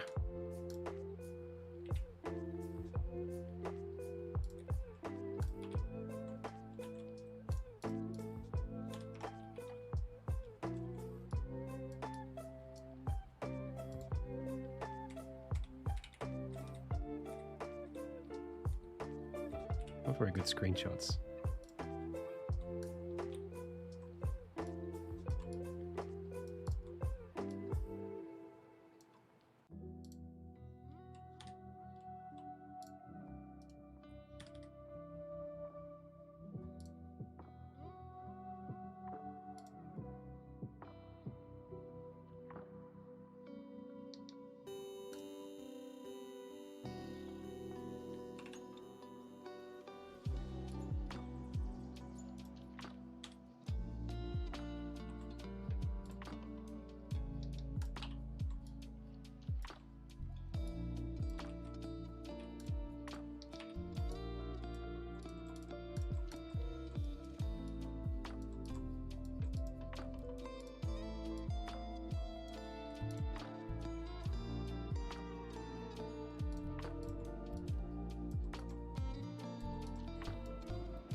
What year was this?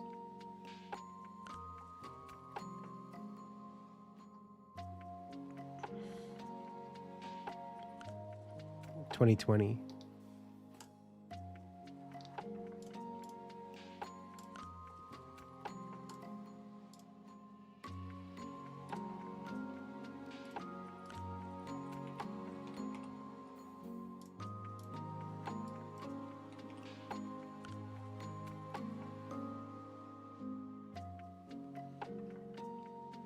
The page is down. Okay.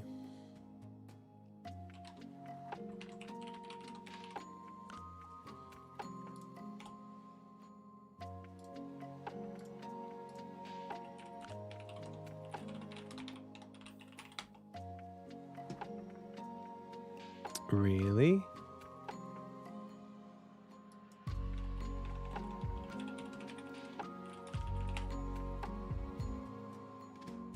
I think somebody did like a score chart or something like that.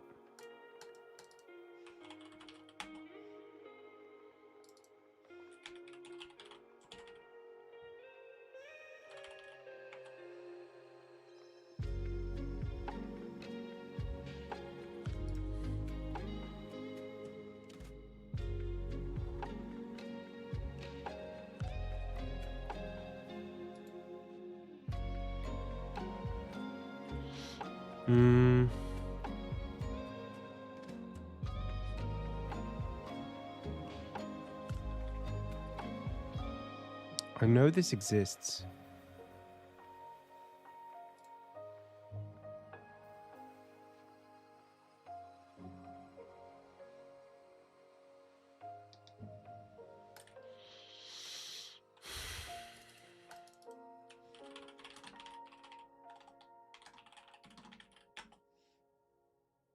I don't think I'm going to find it.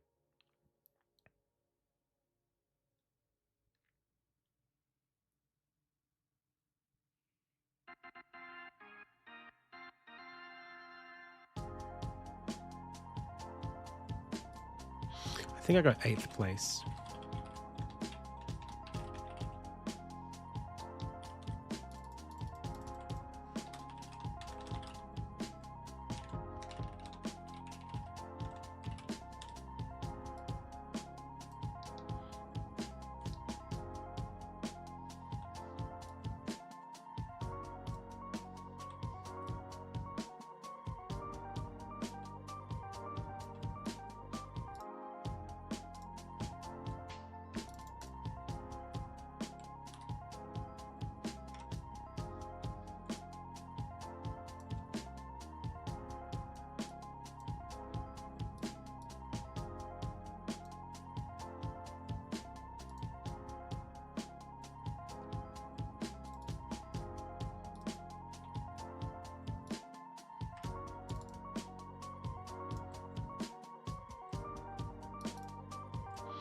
Maybe we need a gap.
What am I trying to say here?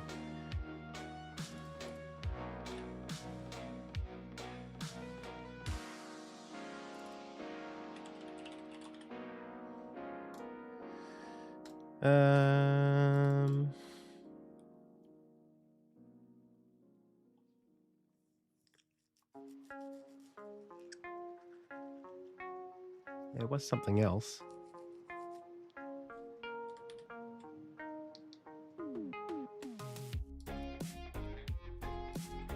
Ah.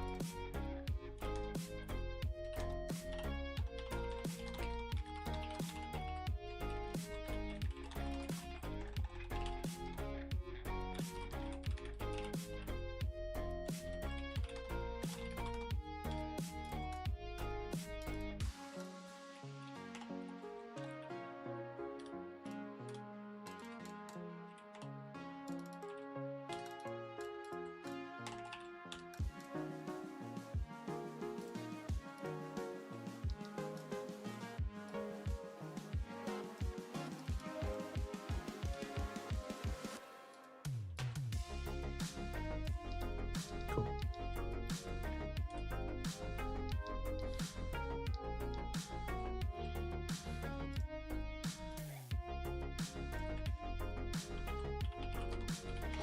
This might not be here anymore. Yeah. It got taken down literally this week because I need to update it. That's annoying.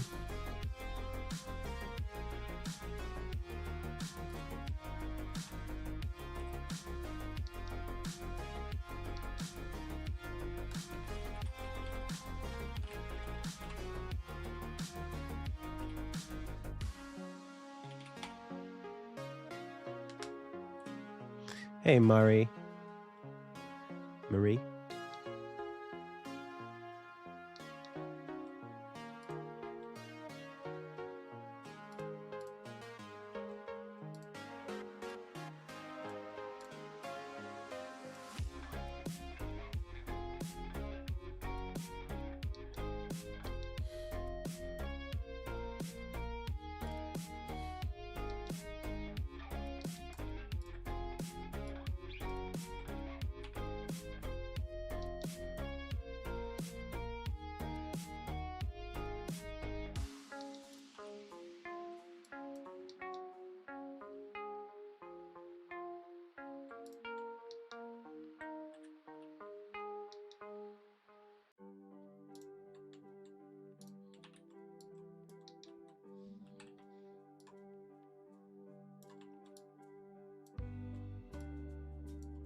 There we go.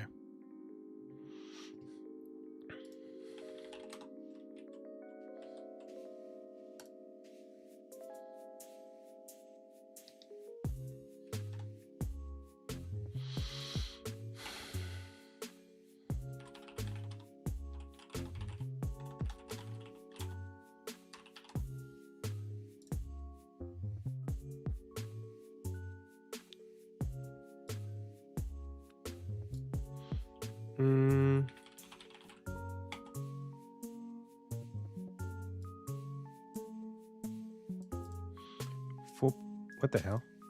4.4 and 617 reviews.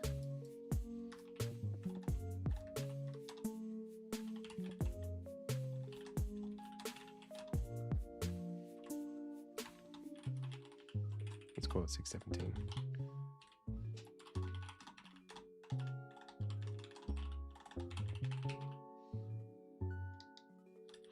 Really expensive.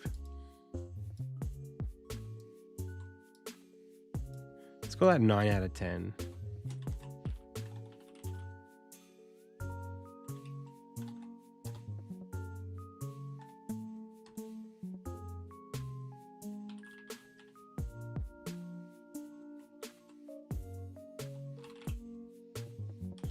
.4 is like 9 out of 10.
thought I had something here about pros and cons.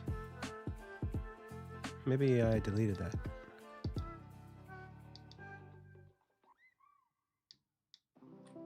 Hmm.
I think this deserves one more screenshot about features that I planned to put in it.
Hey, Kinslayer.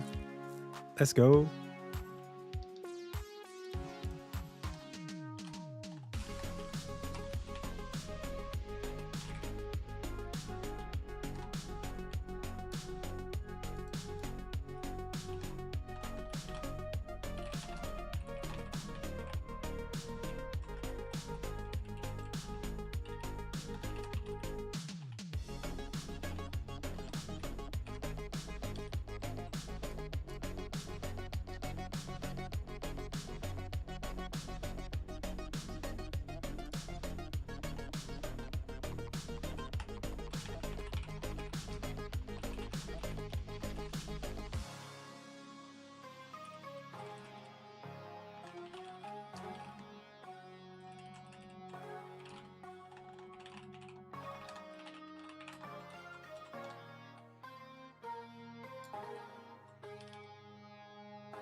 I don't need to talk about it.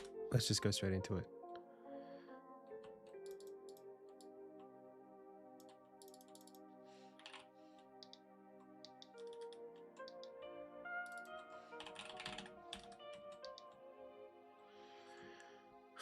I think I should go.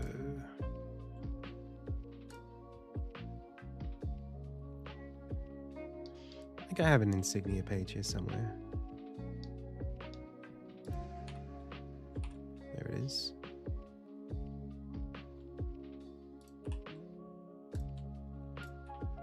Sorry, chat. There's less talking today. I'm sort of just trying to focus on getting this done.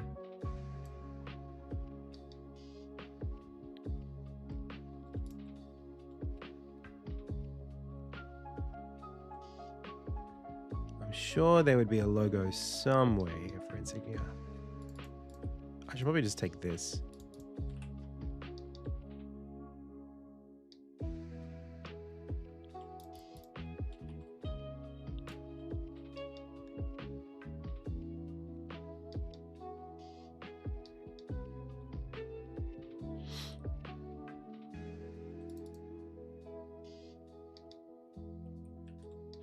I could take this, delete this, put this maybe like here.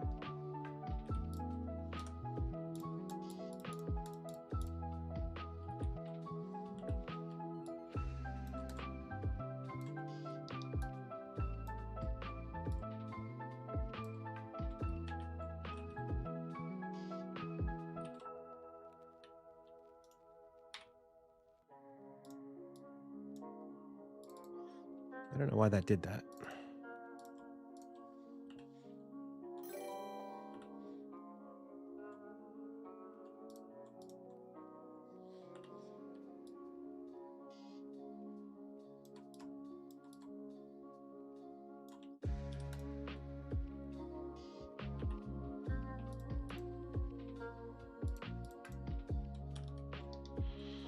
Nah.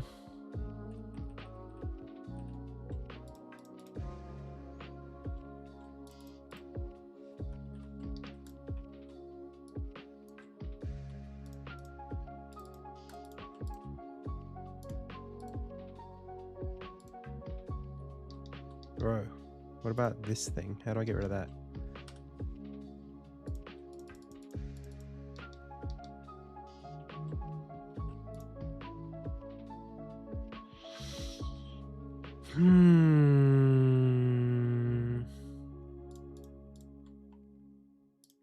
That.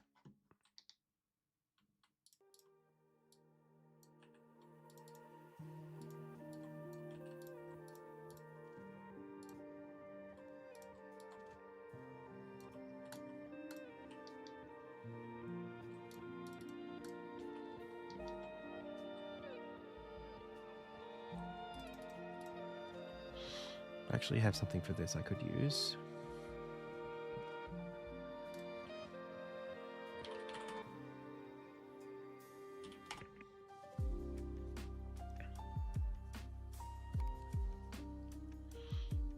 Even more recent.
Okay.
It's important I do this, I think, because it makes me stay on target. Because it's like this is actually a point that's being made inside of this target about starting your own main quest, which is inside of a thing called making a game, which is inside of the presentation. So I feel like if I have to call out the context on the screen, it's going to force me to go, okay, hang on, don't talk too deeply about it. I know this is interesting though, so it's the actual data that's relevant.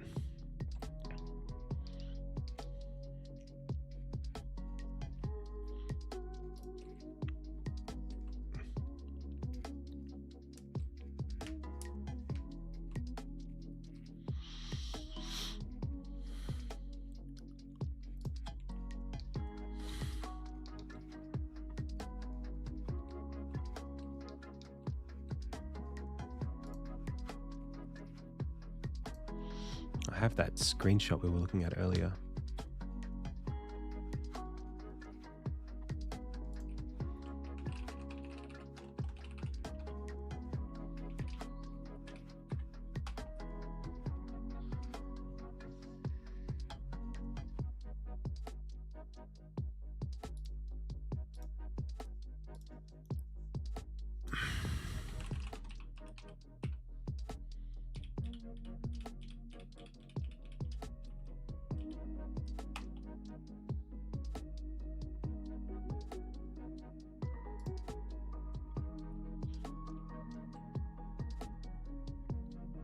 Where's the one that I had? With the sky in the background. I don't think it's any of these actually. Where are you?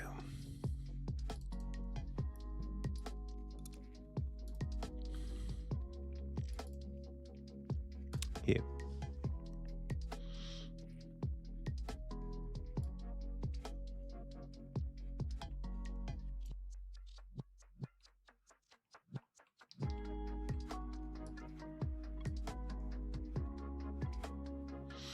Dude, I didn't even do that. I shouldn't be. Maybe I shouldn't post it.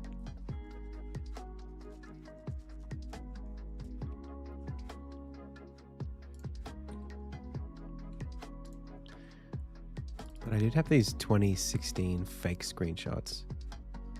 They were pretty good.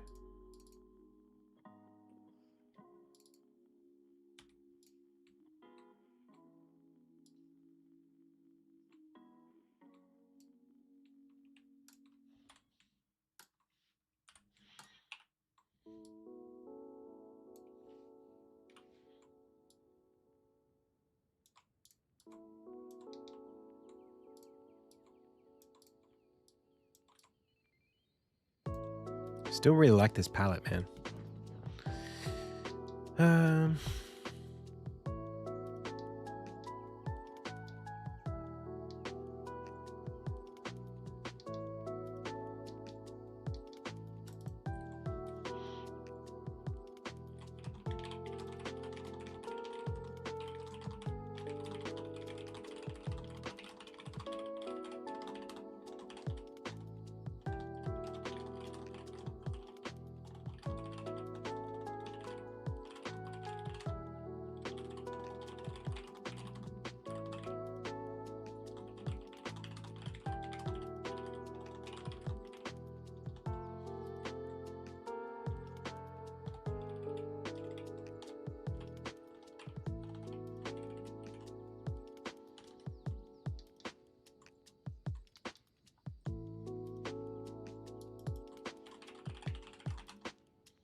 This is crazy to me.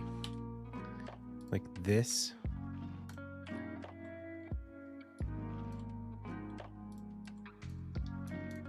To check this out.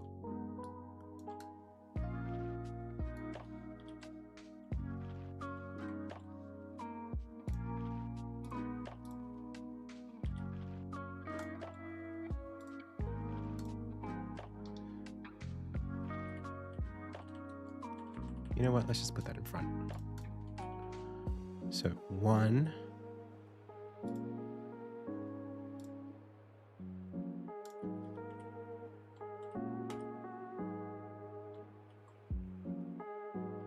Where's the house? No house there. This one. This one.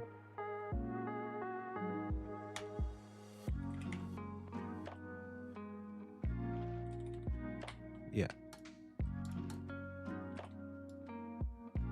2.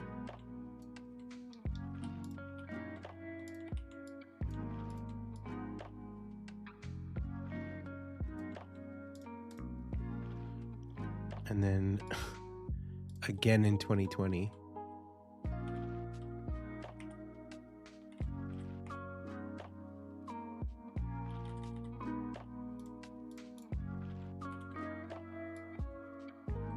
That's not even, it's so much more than that.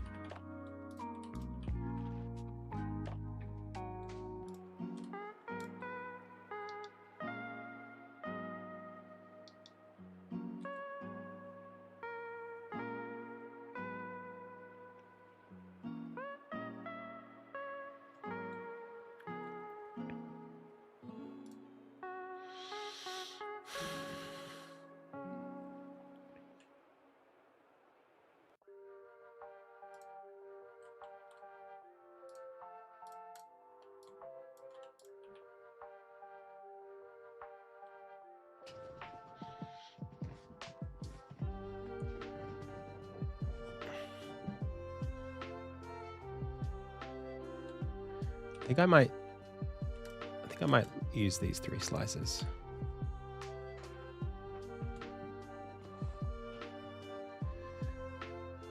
Bryce Tiles jingle. There's something cute about this.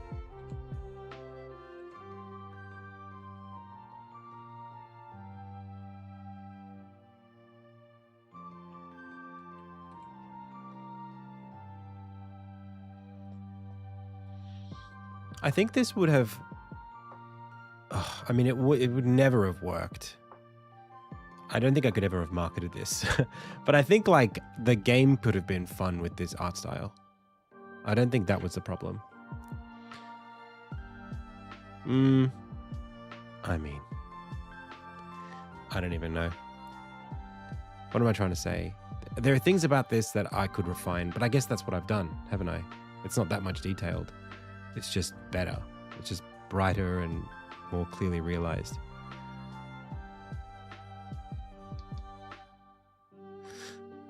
There you go.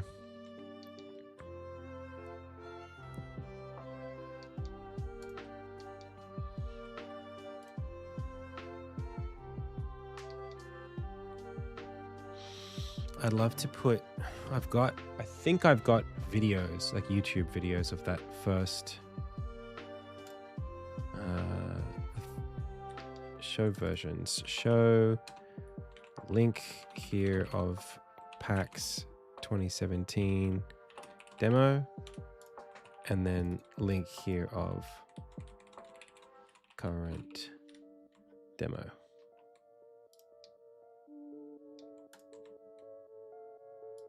And I'll just put them right in between.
Okay.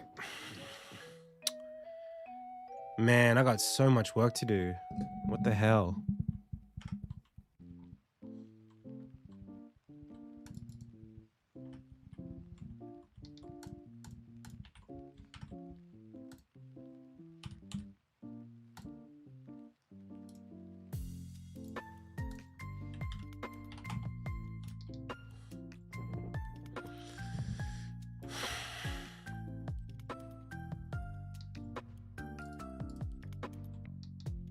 These are really motivational, and I think they can go out here.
All right. So,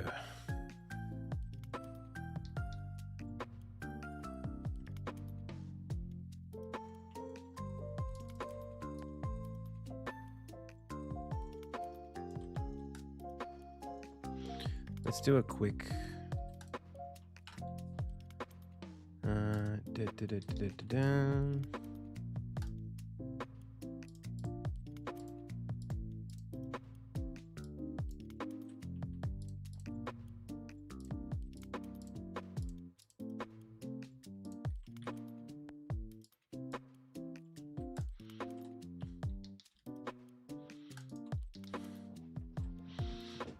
okay.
Now, what is the engine choice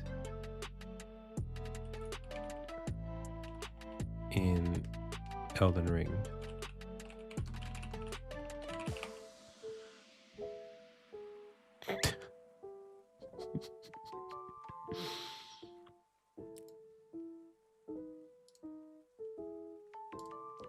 Right, Thomas the Tank Engine, of course. I guess it's like weapon choice.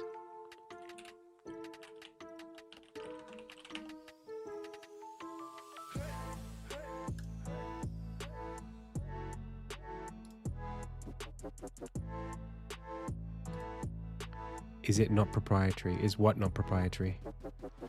Oh, I don't mean the engine. Yeah, I get what you're saying. That's not what I meant. I meant the equivalent in Elden Ring of a physical mechanical engine. Not the game engine that it runs on.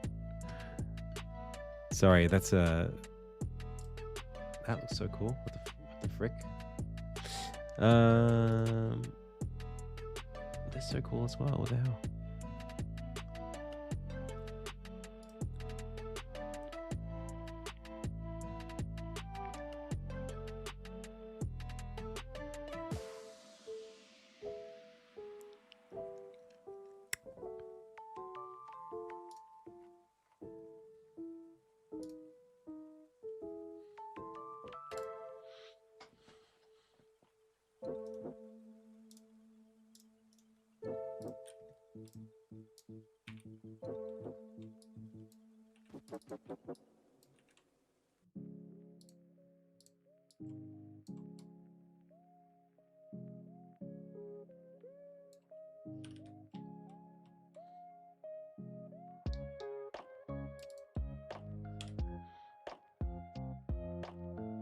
I kind of want to skew this. Can I do that?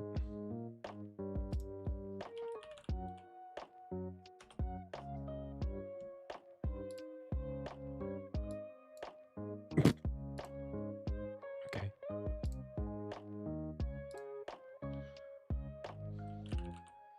I'll just use a free one.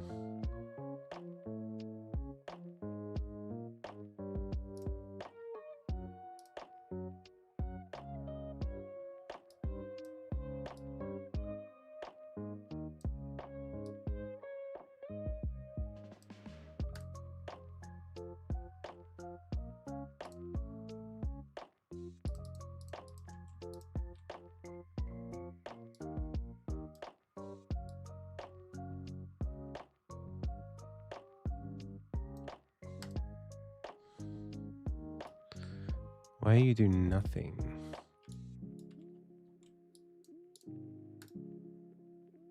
Oh, there it is. Wait, did this go like down the bottom somewhere, or I'll find 4 different skew pasted images somewhere in the project later. Oh, there it is.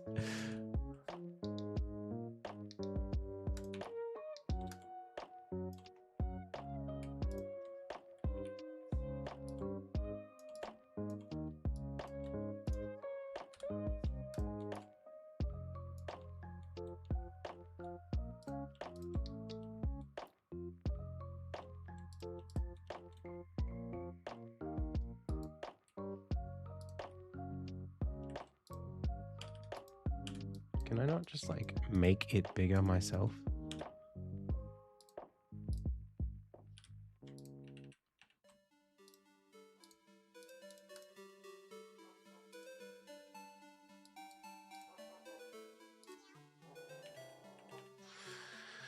Lame.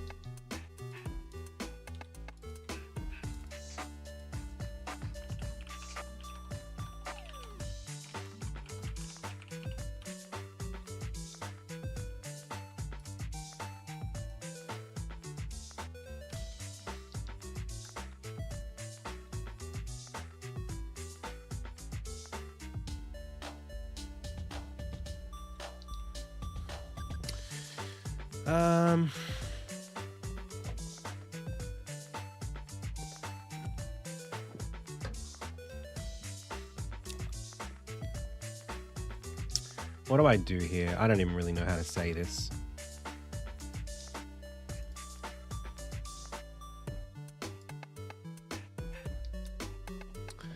Like, here are the engines.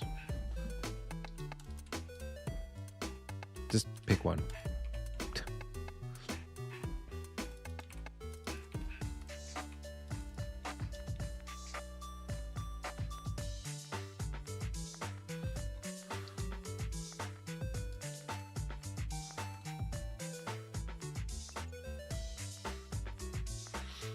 Elden Ring's a good game.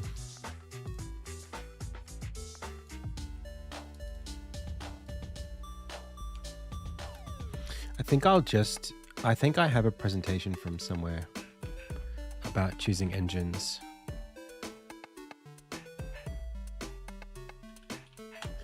I think I have a slide already for this.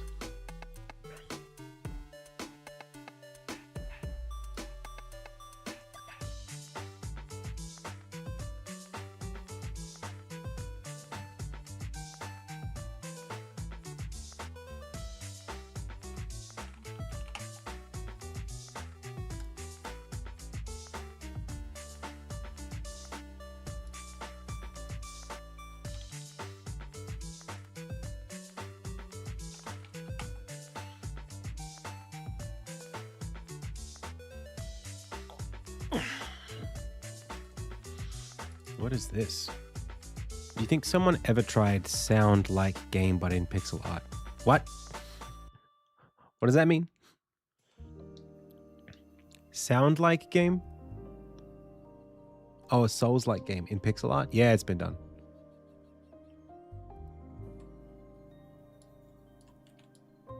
%.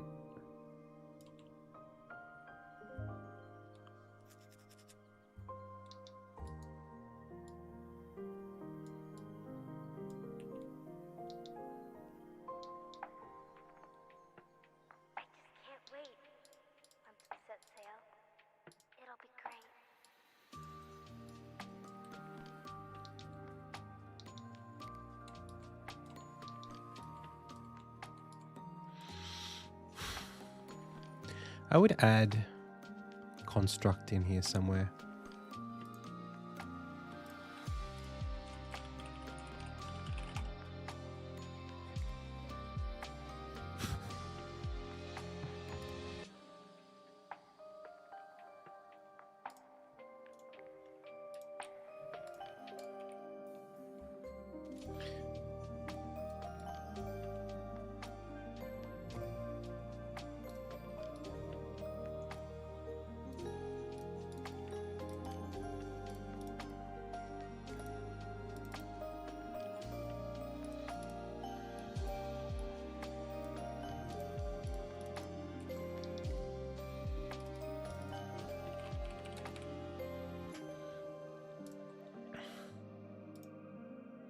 Is Construct codeless? I can't remember.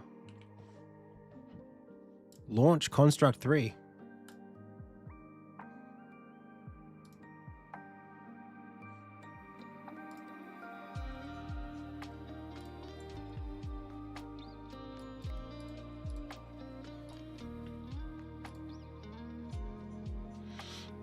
That's crazy.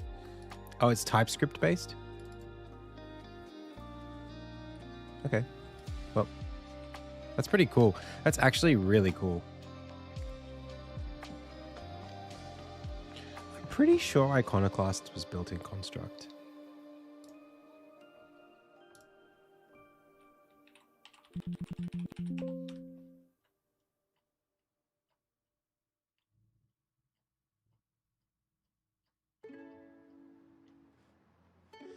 Very capable.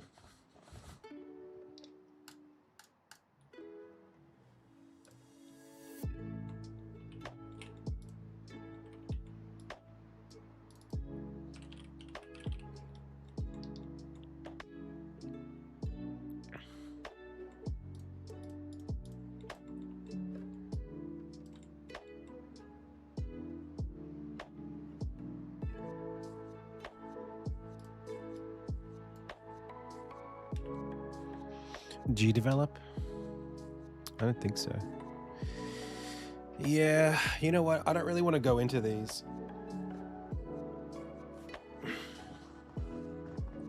I think I'll just stick to the big four.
What about like Roblox?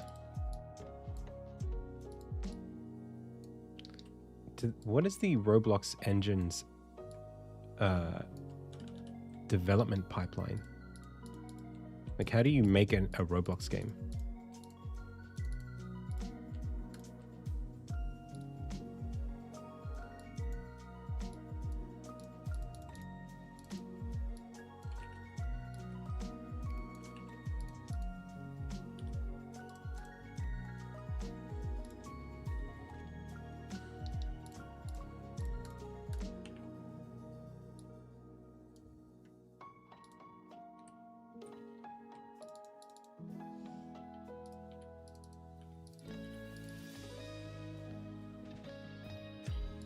It's Roblox Studio, is it?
I don't know what to do with all this.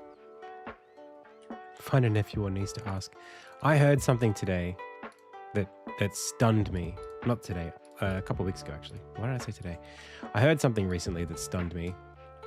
That Roblox has a higher player base than Fortnite and Steam combined.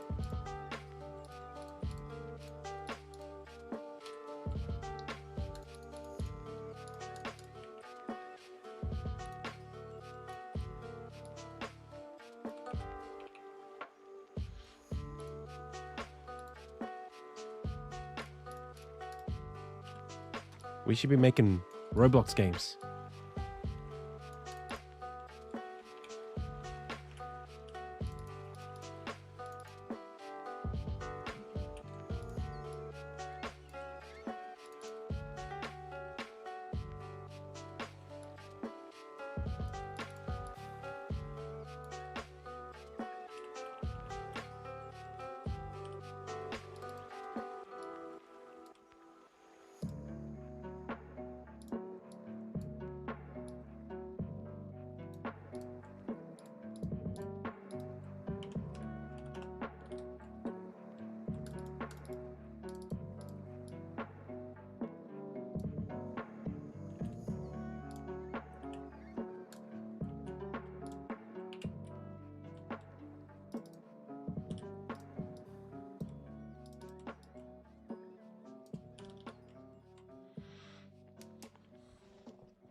Yeah, RPG Maker as well. The thing is, there's so many other engines, you know. Like we could be here all day just mentioning engines, and it doesn't seem like a massively useful use of our time. I might just like literally just do this. Oh.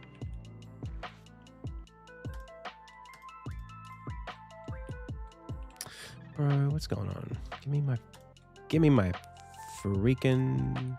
There we go. Like, people are just gonna see all these icons and go, I don't know what that is.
Not lower.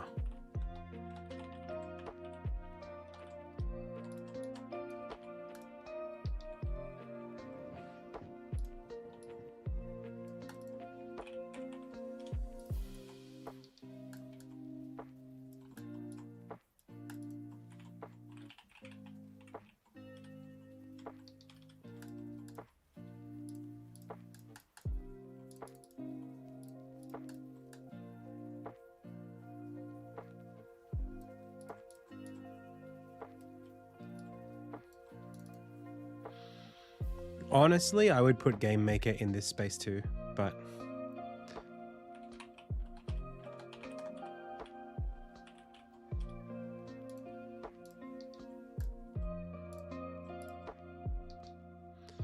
I don't even know where these go.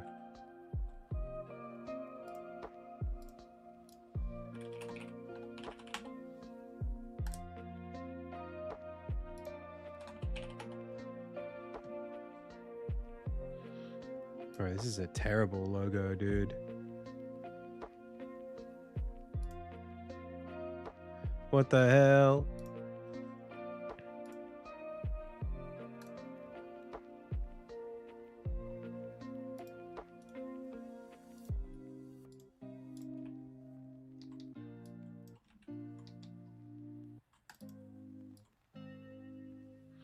I'm just gonna take the RPG and use that.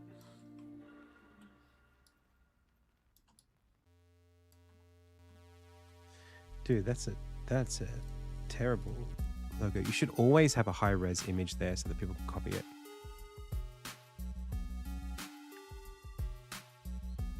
I know people use it.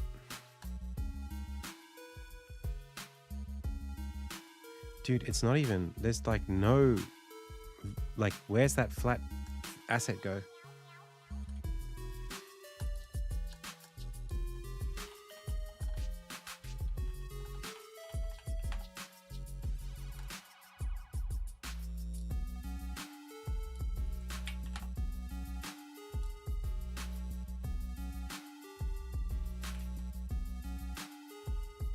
Dude.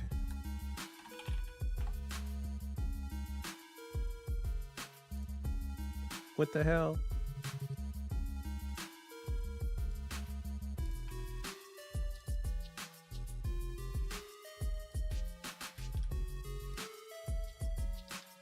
That's the best you're gonna get.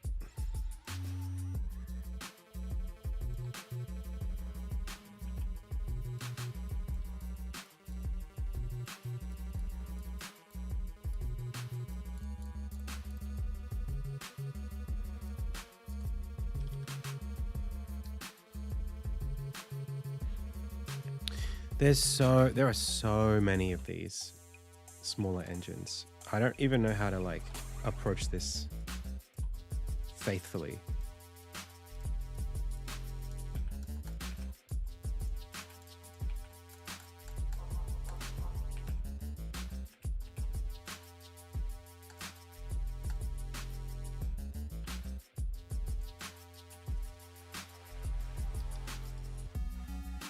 What the hell?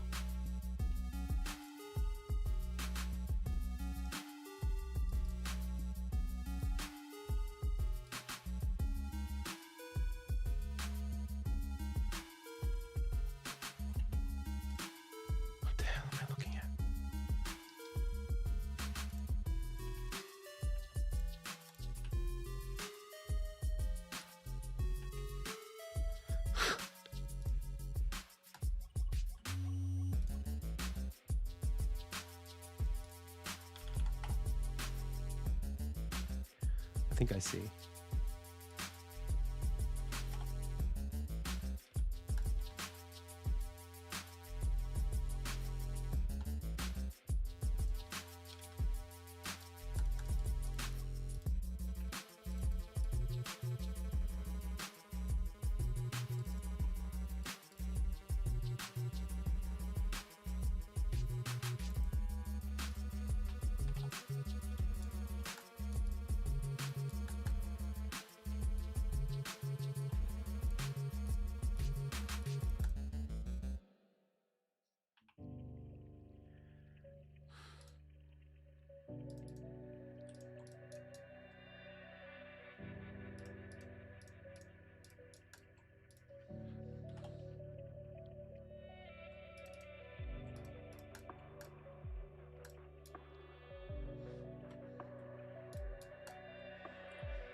I never even heard of O3D.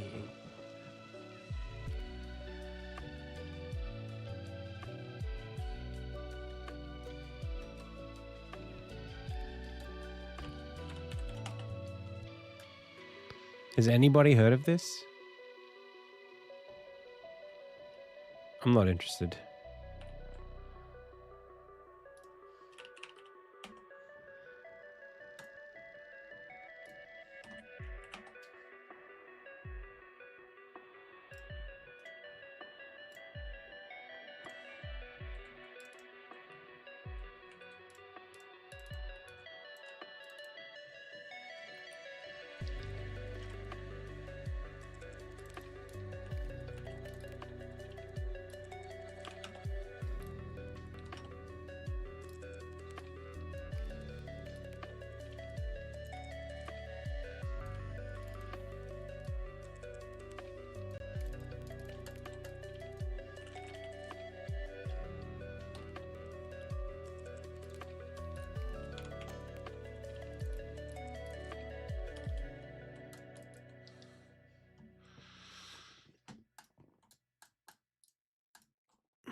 I think we got to leave it there.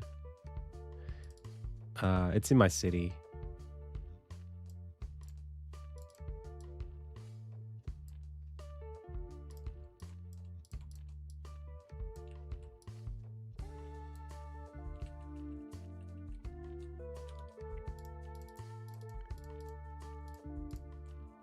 Construct and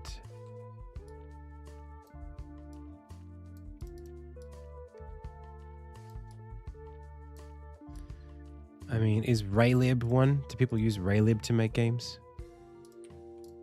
Mono?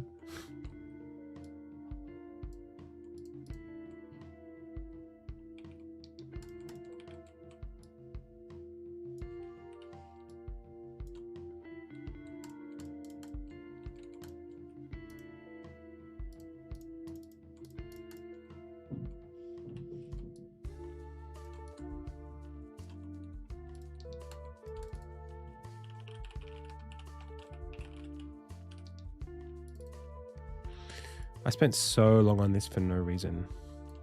I just want to say that out loud.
Why would I put an Insignia logo in niche engines?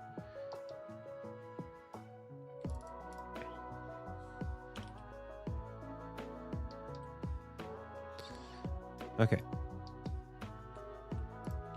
So let's just take this, not that, this, put it up here.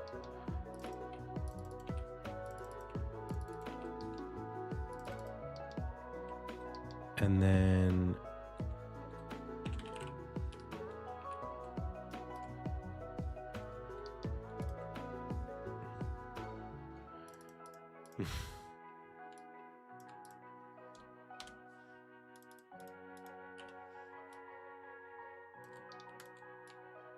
Literally just do that.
What's the divide between niche and mainstream? It's niche because you can't make everything in it. It's for RPG. It's for making. My understanding, I've never played an RPG Maker game, but I dabbled with RPG Maker in like 2004. I would say an RPG Maker, the engine is for making NES to SNES style top-down Final Fantasy-like games. That's niche. You can't make Clair Obscur in RPG Maker, as far as I know. That makes it niche. You know, you can't make any arbitrary game in it. You can really only make a certain kind of game, and it has a very specific, like the community around it is very limited to that genre. I mean, that's why it's called RPG Maker. Mainstream really just comes down to support. It's like, how is this supposed to be a one-stop shop? You can make literally anything with this, versus, and how much industry support is there for that, versus this is very limited, very specific.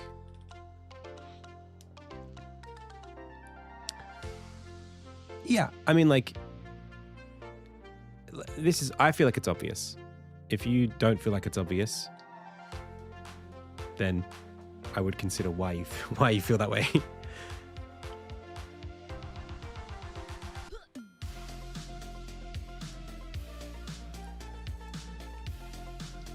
Even I would hesitate to even put Game Maker in this contingent, honestly. But there's enough people who like Game Maker that I think I would consider it mainstream.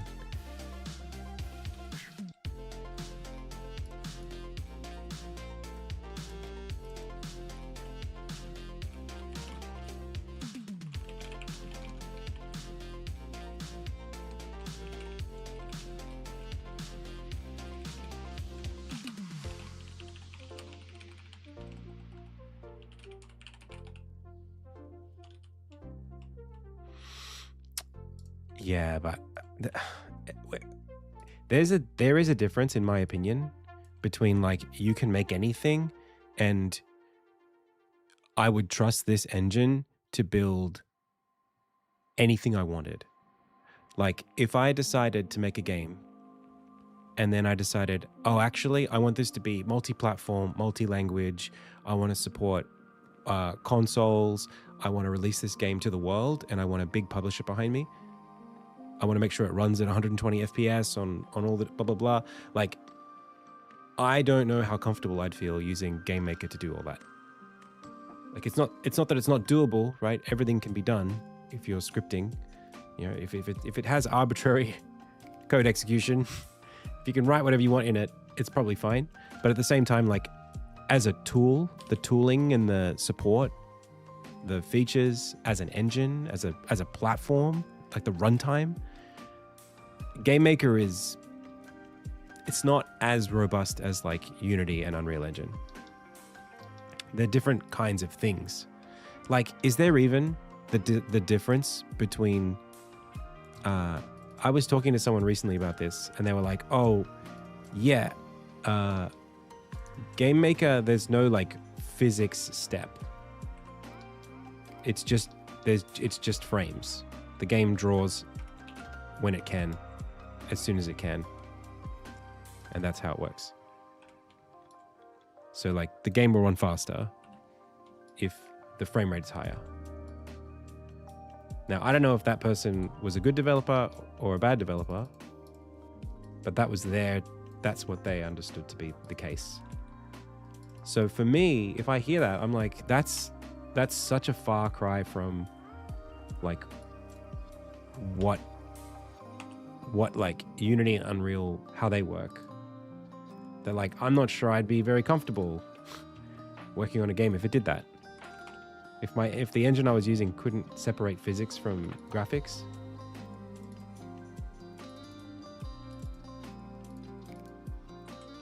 that would concern me. Not that you couldn't do a distinct physics and graphics step. Yeah, but see, like what you just said, like that's something that like a student who's making like an action game should never have to like, what's the word? Like the fact that there's not even like an out of the box implementation, like not even a toggle or something. I don't know. To me, that just seems maybe I accept that what I'm saying comes with a bias and that nothing is given. But I do think that a distinction between physics and graphics, that's not, I think there's an objective case to make that that's a more powerful implementation. Like you can make a game that doesn't separate them in Unity, but if you wanted to make a game that does separate them in GameMaker, you'd have to do a lot more work. And that to me seems like you're now implementing a feature that the engine should have implemented. If it's an off-the-shelf general purpose engine, that feels pretty straightforward to me that you would expect that. Just like the way games are made in 2026, particularly like mainstream big games that you would expect when you go to the store or on Steam and you pick up a game off the shelf. Like what would a AAA company be comfortable using? It's at that point where it's like, well, yeah.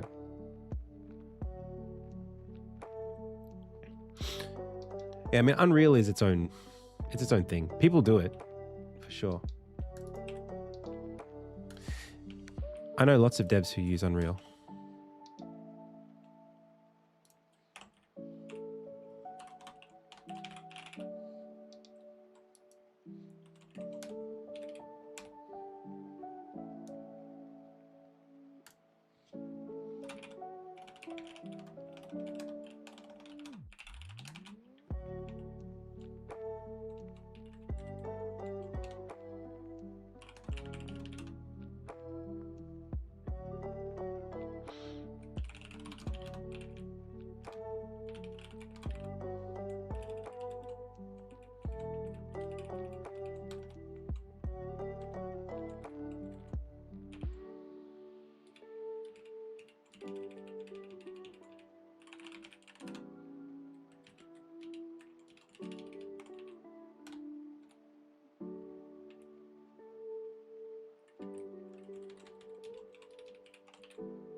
Epic Mega Grants, it's literally Unreal Engine will fund your games.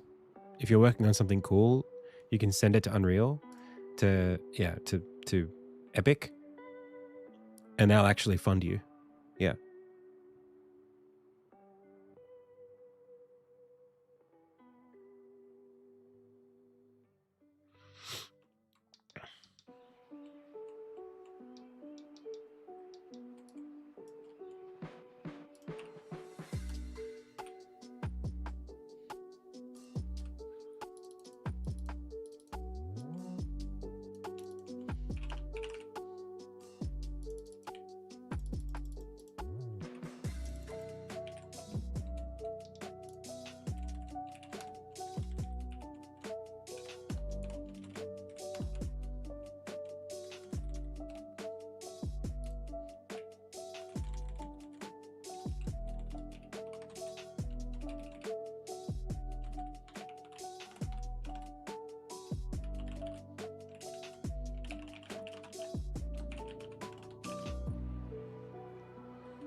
Um,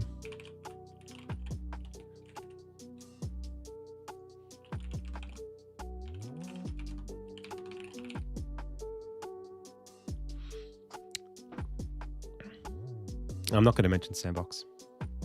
Is this the reason why? Because it's interpreted, or is there another way to describe that?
I would say Slay the Spire 2 is a small project to some extent. Like, as far as I understand, the game is not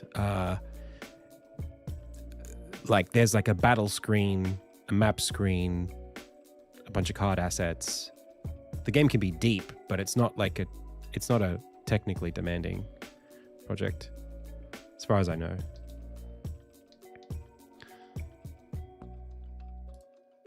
In terms of its pipelines, it's I don't know how to describe it, but you know what I mean.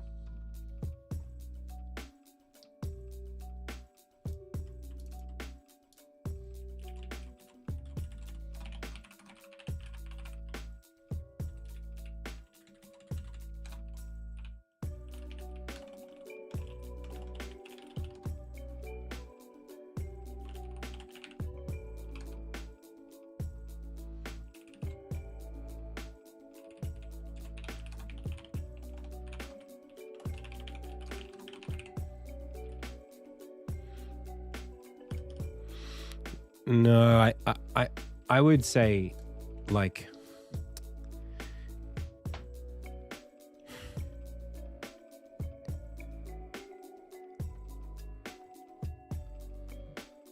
there are definitely games that you can make that rely on, that are 2D, that rely on a lot of depth from the editor, whether it comes down to really sophisticated like rendering pipeline, like maybe you're trying to do something very graphically niche, or anything that's got a lot of data management, like building one of those what would be an example of a game that's like really hard to make, that's 2D, that's not my game? I mean, you could definitely make Insignia in Godot, but I would say, like, for example, anything that is very deeply animated, like if animation isn't just something that's procedural, but is requires like a lot of production in the engine, it's really hard to explain the difference here. Like,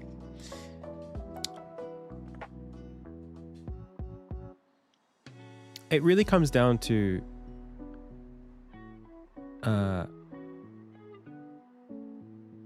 what's the word? I mean, I've used Godot at least for a week, so I feel like I feel like within a day you can come up against what makes something what characterizes an engine. And I'm not really doing any more than just putting some dot points here. Let's be clear. I'm just saying, hey, these engines exist. I do have opinions, but I'm not going to give them too deeply here. I don't think you need to worry about it too much. But I really would say, like, gosh, check out Road to Vostok and say Godot can't handle complex games. I didn't say that. I didn't say it couldn't handle complex games. That's not what I'm saying.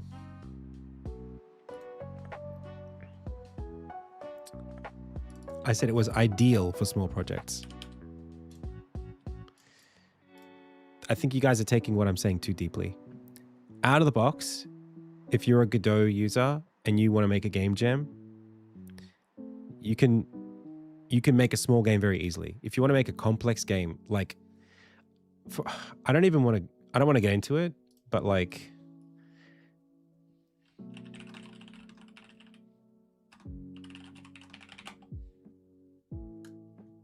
let me show you an example of like what I'm talking about here. Basically a sequencing tool. Finish before you can move on to the next line where, you know, it's a waterfall as See, each like, department has to finish kind of development experience. This like Scale to look at the problem. Agree. Does it behind them? where do they do it? I have a good example here. Sort of slowly. I'm not going to find a good example, and I really don't want to. I don't want to go into it, but like a really, really deep sequencing editor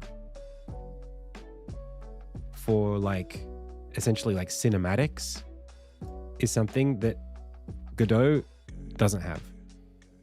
Like it's got a sequencer, like it has a timeline, but like it's not like a production. Like you couldn't make a short film very easily in Godot. You know, like you wouldn't use it in a way that's competitive with like Blender or Maya, but you could with Unity. Like Unity's at least trying to do that. It's trying to offer you something that has that level of technical depth. So when I say like, it's certainly Unreal as well. Like you could kind of like, Unreal is expected to be like you could make a film inside of it.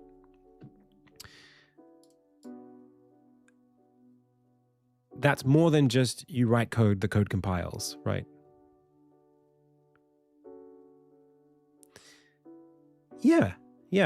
And you can build them inside of Godot. You could certainly build your own timeline editor and do all that stuff on top. But like, that's not what the engine is today if you download it off the internet.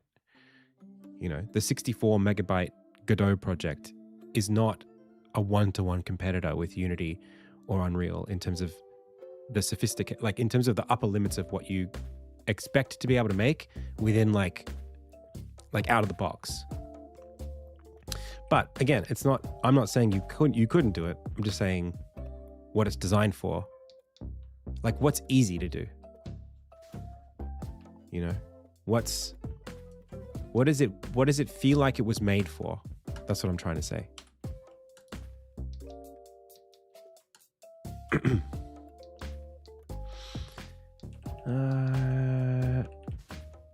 Game Maker.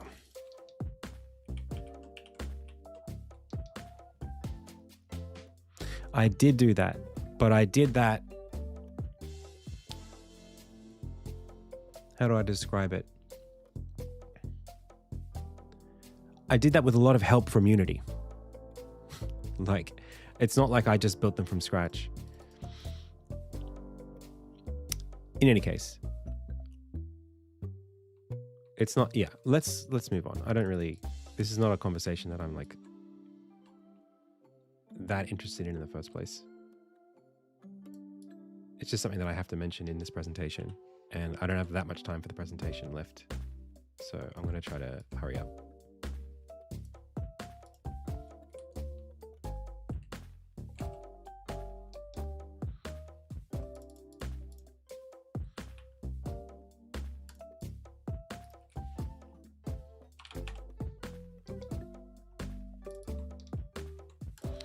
Like I genuinely have concerns with Game Maker.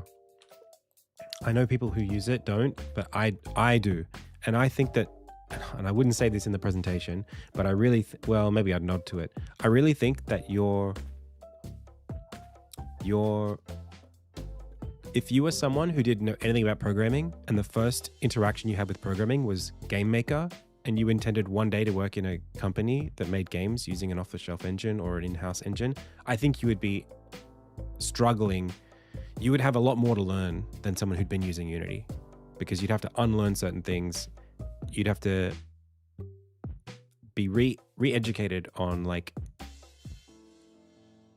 programming paradigms to get from Game Maker to like what I assume, like the DICE engine or something like that uses. Because the actual architecture of the engine puts you in a headspace and affords you certain things that are much more limited than what you would do in like a Unity or an Unreal or even a Godot. Like I think these three are in a class above this. But that's my opinion.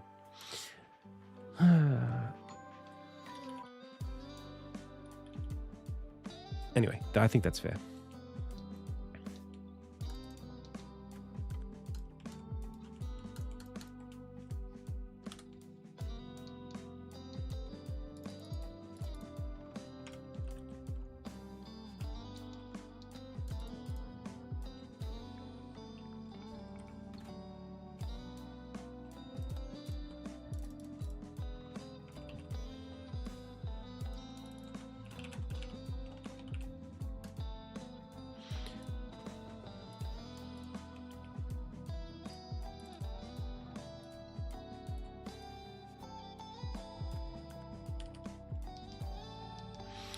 I mean, it's even things like the concept of like the fact that Game Maker doesn't know what an object is or a class is. Like it doesn't define those things in like actual programming.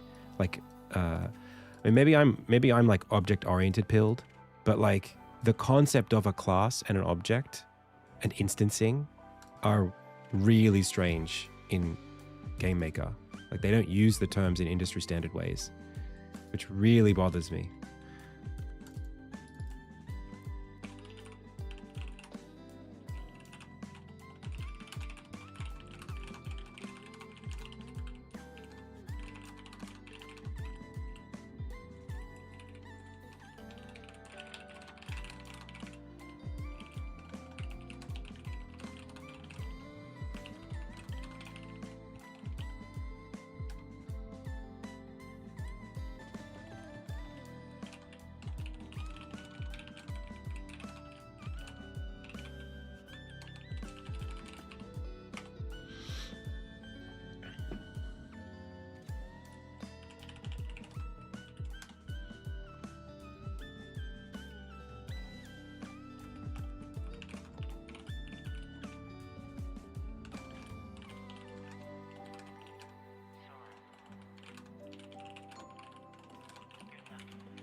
Yeah, but even like the concept of like composition is such a foundational concept to me.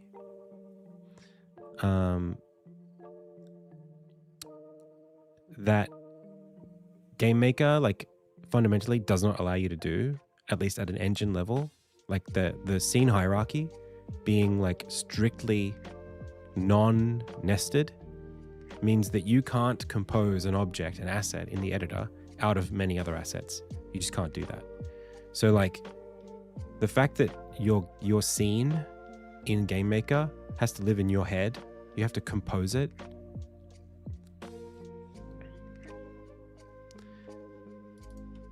is it's like I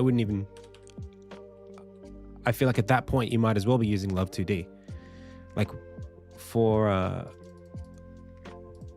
Mordoria with TJ and Prime, we were using Love 2D with a more complex like hierarchy than even what I used in Game Maker for a jam that I used, because we created our own transform system and then started nesting transforms together. I know you could probably do that in Game Maker, but at that point, Game Maker, you're using Game Maker as a framework.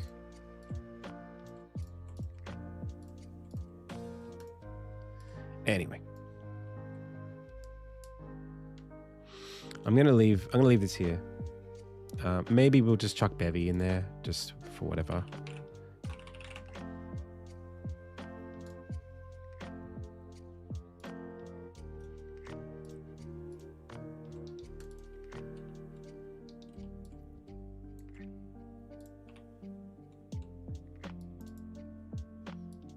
I don't have as much experience with it, so I can't say.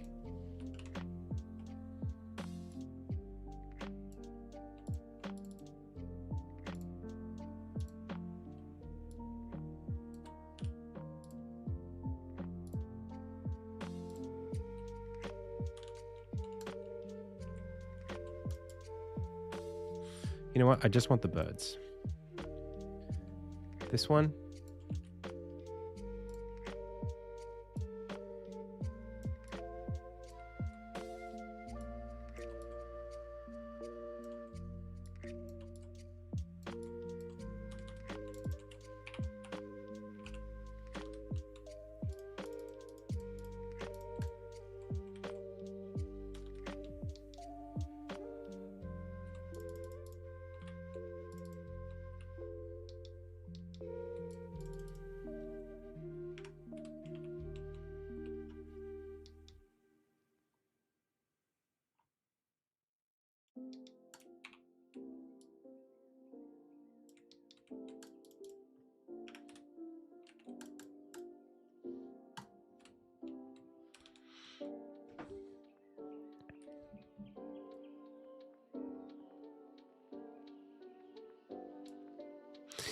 All right, I'm moving on.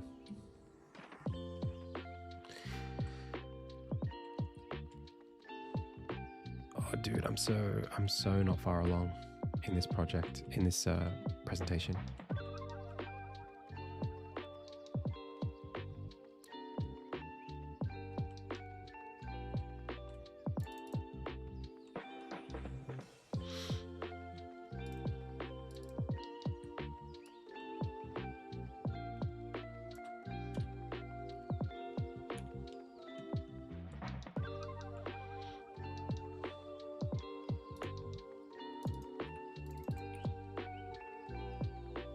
This is 2, 2.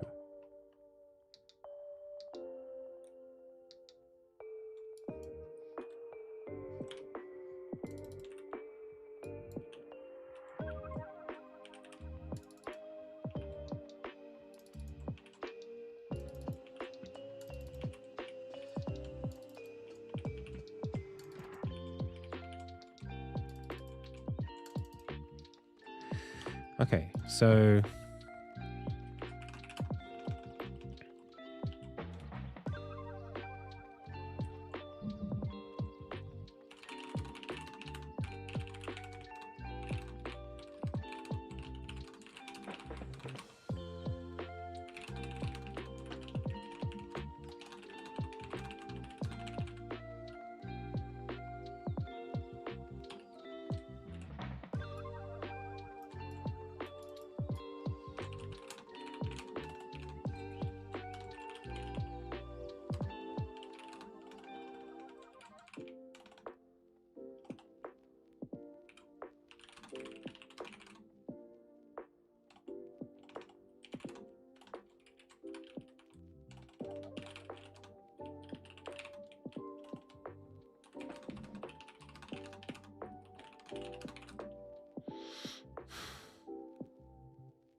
I'm firmly in the camp, just on this, I'm firmly in the camp that as a developer, you should always be looking to give yourself the space to learn how to use more power.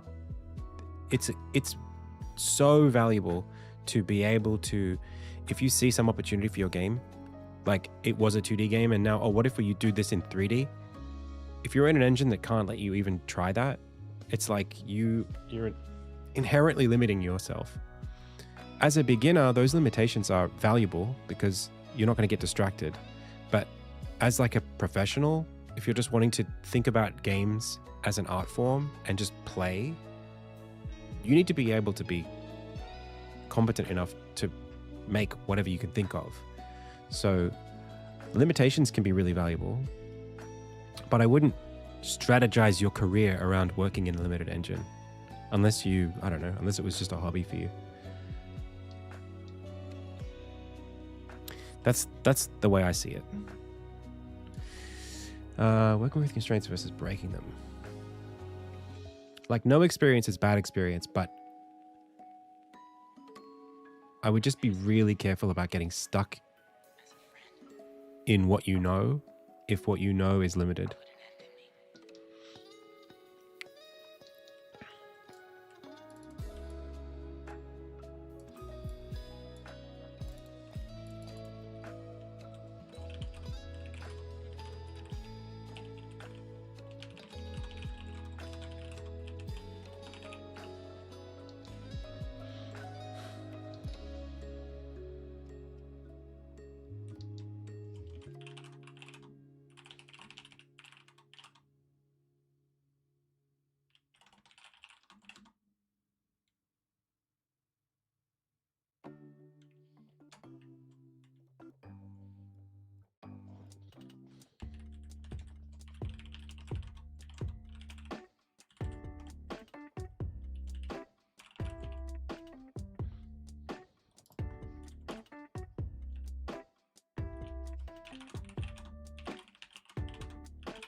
Yeah, exactly.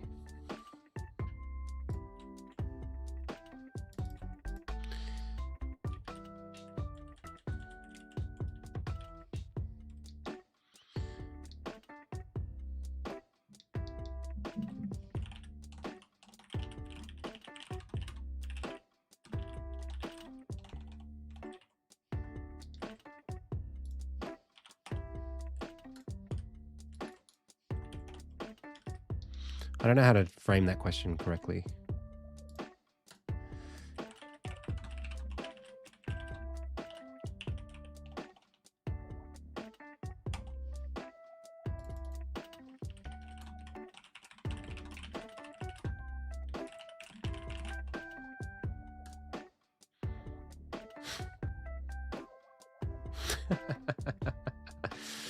That is almost exactly what I want.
All right.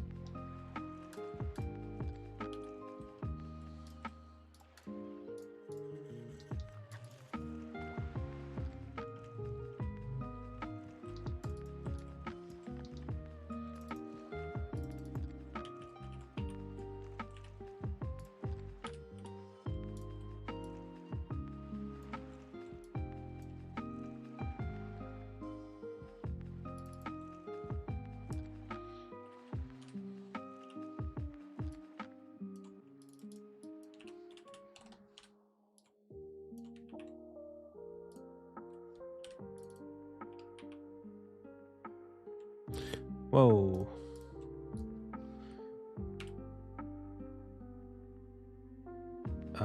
What is the language? Oh, it's not language. What's the font? Oh, this is all wrong. Oh no. It's all inter. I didn't want inter. Oh geez. And that shouldn't be Montserrat either. It's Rubik that I wanted. Oh geez.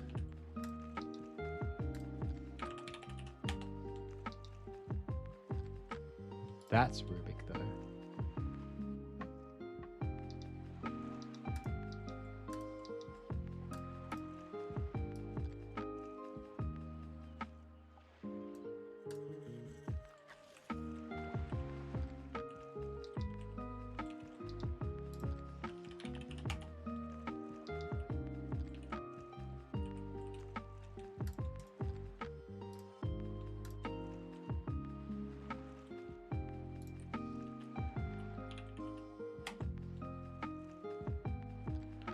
Well, is it Rubik? Is that supposed to be Rubik?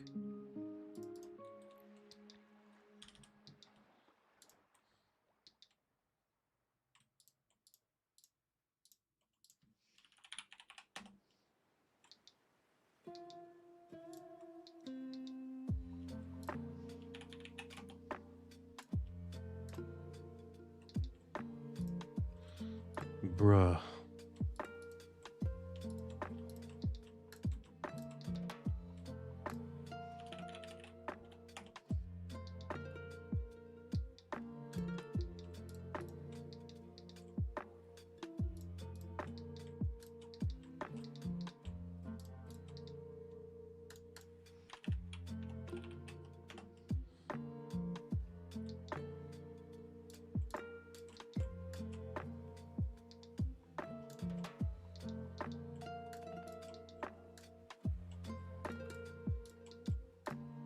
It's alright, we're gonna get there.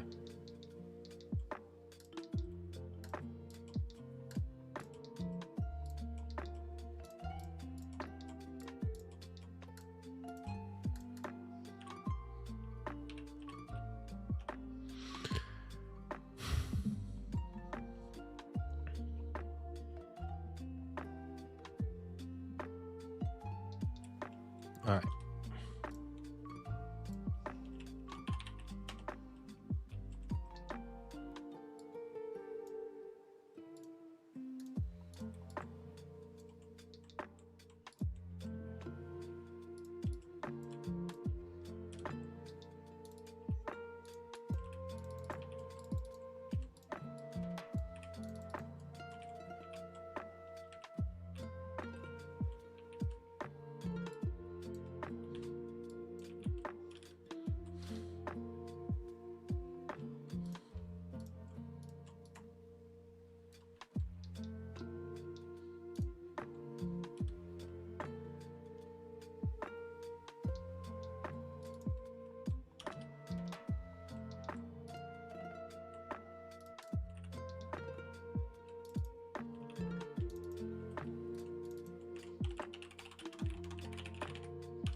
Okay, I have to do a lot of writing here. So let's go for it. Okay, so slide 1.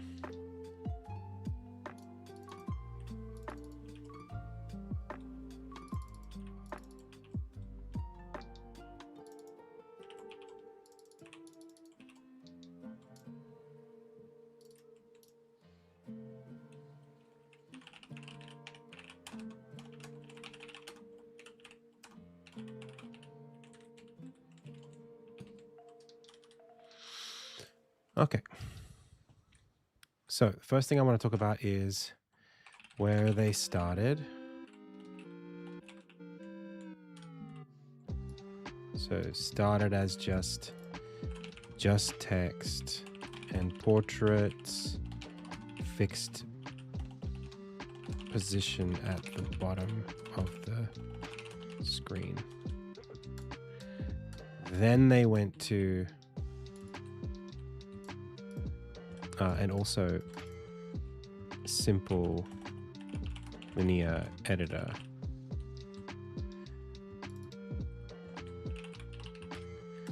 Then it was added animation support, find objects in scene and make them animate between dialogues. More complicated linear editor.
There's one more here.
I almost feel like this and this. I feel like this should come first.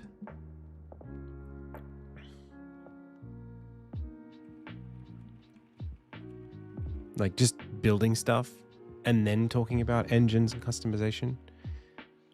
I feel like this is a more fundamental conversation than some of this stuff. It gets really deep in here. But it also feels like engines is like the first thing you'd want to know about. It's like, well, step 1, download an engine.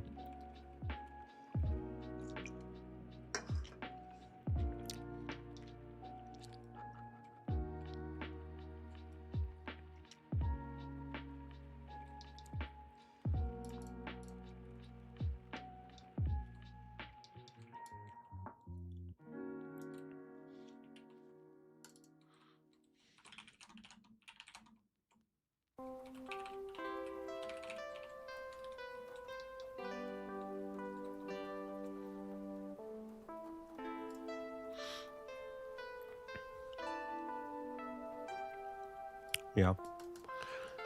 So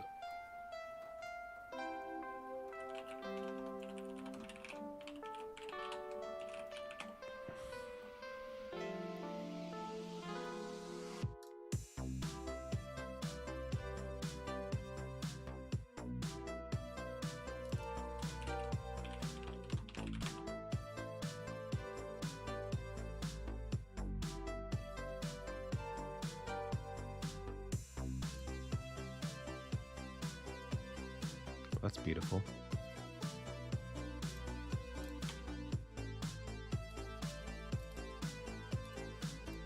I wish it wasn't so... I wish like the characters weren't so grotesque though.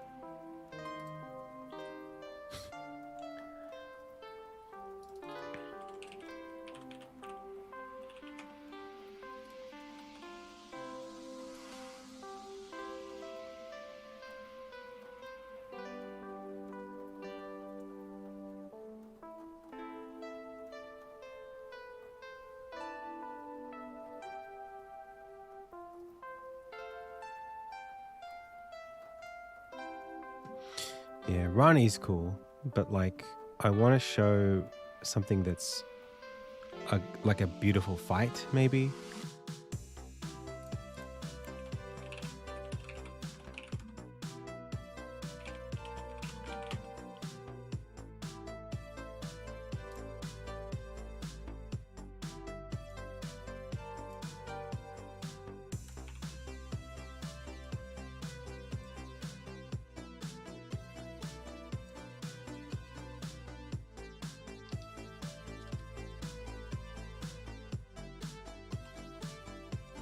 I freaking love this fight. Do you guys play this in Night Rain, the Gaping Maw?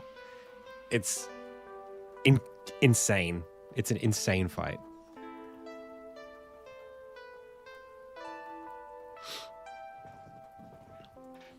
The VFX are just ridiculous.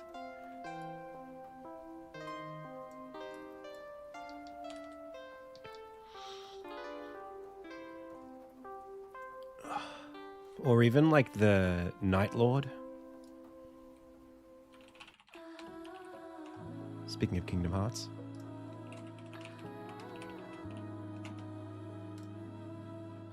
I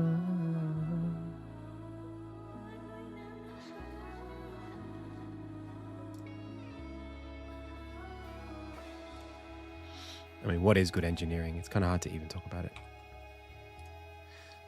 in terms of visuals. Okay.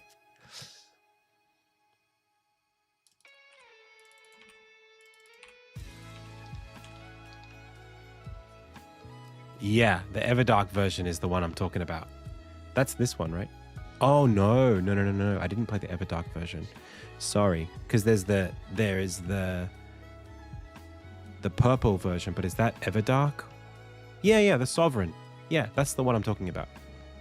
The Everdark Sovereign. Right. That's the one with the tornado and the purple. That's this one, right?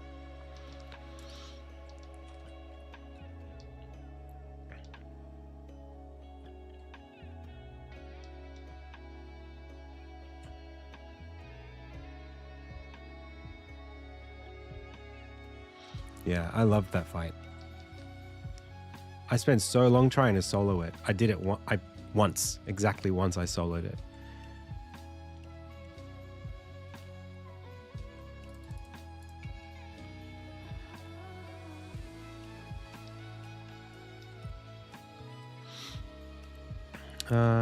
Okay.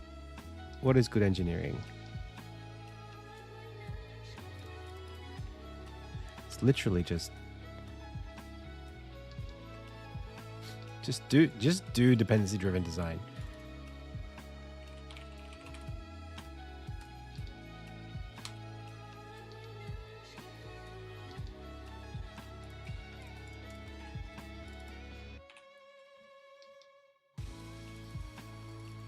Do you guys call it that?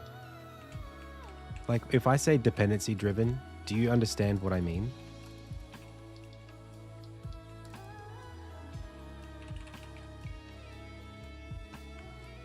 No. I mean, I'll be talking about it, but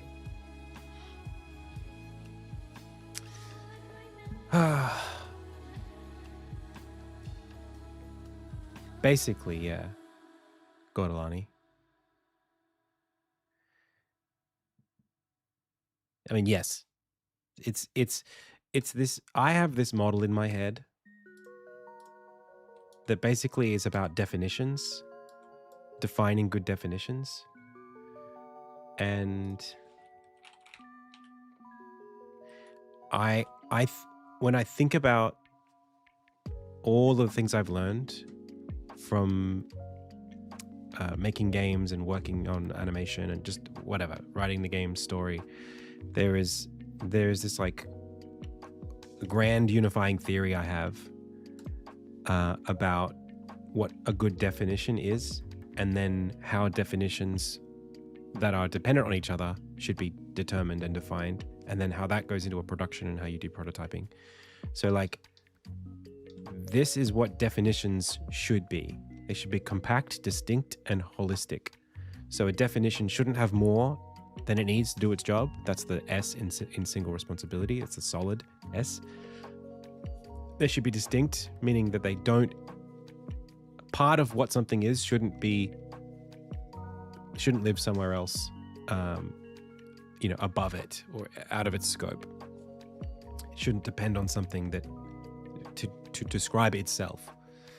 So that's distinct and holistic, I guess, are both, they go towards that, right? So, that's holistic. Distinct is the same thing shouldn't be described in two places. So this is like, don't repeat yourself.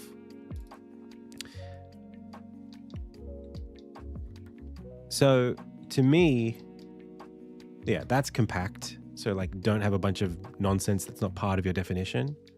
This is distinct, don't have things overlap. And then this is holistic, where it pieces together to make a nice thing with no gaps, right? No overlaps, no gaps. That's a good definition. But there's another layer to this, which is that when you're building things that rely on each other using compositional design, things are made up of smaller things. And so you get this like, pyramid structure of things that depend on other things. And so how to fill in the triangle is another thing that for me, I mean, I don't know if I have time to describe it or if it's even something that they'll be able to appreciate in this presentation. But all engineering for me feels like that. It's like, are you putting the cart before the horse?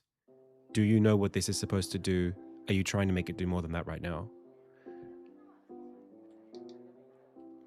Like doing things in the right order,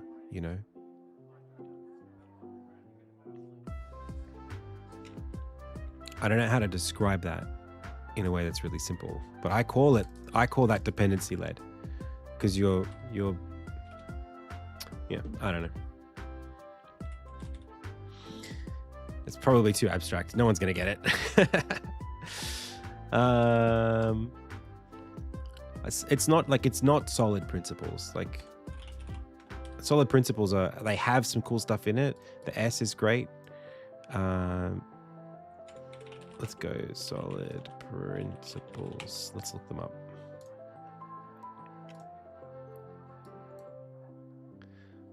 Yeah, like open closed. This is more about like working with code than just writing it. This as well, like these two, the O and the L, I'm sure they're valuable, but not to me when I'm working, or at least not as obvious as single responsibility. And then this, dependency inversion. I really don't think, for me, SRP is like so much more base and foundational than like the rest of these. These are really important, but they feel like more to do with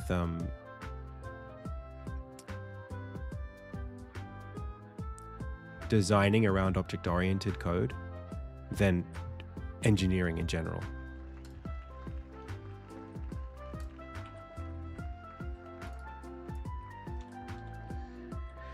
So what would I even call this?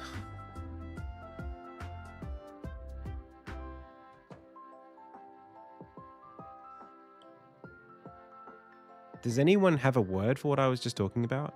All that stuff?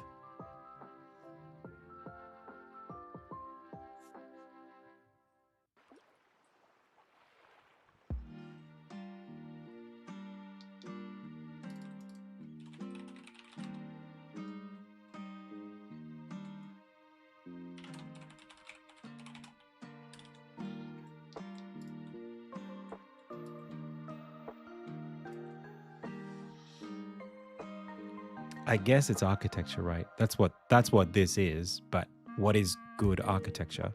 Is there anything that like language or heuristics or principles that capture architecture? Let's ask.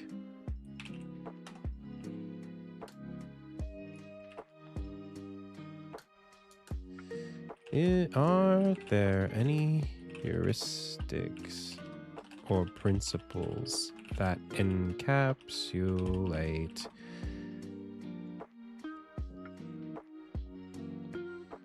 good architecture when it comes to development, approaches to development of any sufficiently complex structures, housing, law, software,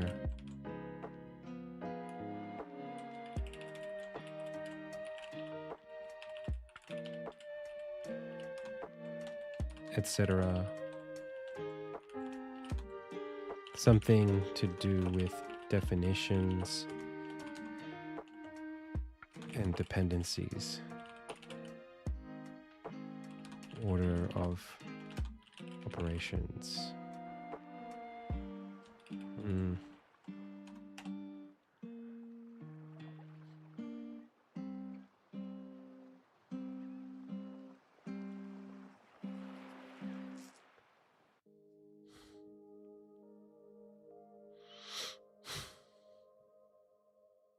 That's nice.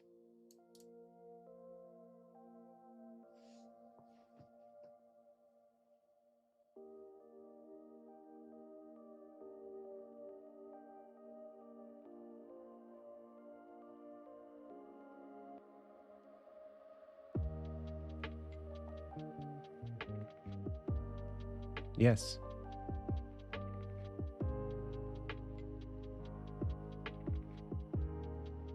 Yes. Yeah. He gets it.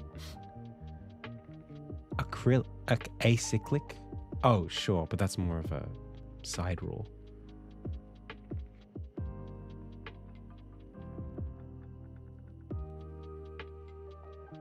Yes. This is the interface before the class definition. Stubs. Yes. This is encapsulation, or, well, privacy. What do you call that? Is it encapsulation? It's part of it.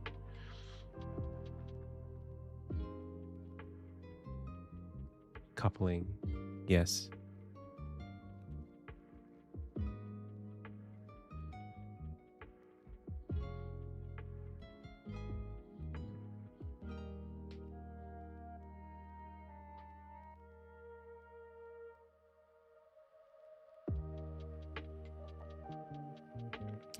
Oh, this is so important.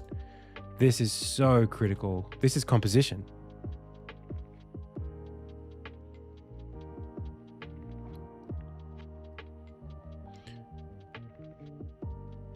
Yes.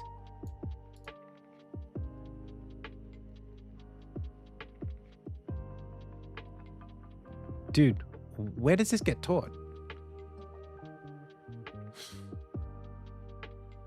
How come I know all of this, but I recognize it all, but I've never heard anyone talk about it in that sequence.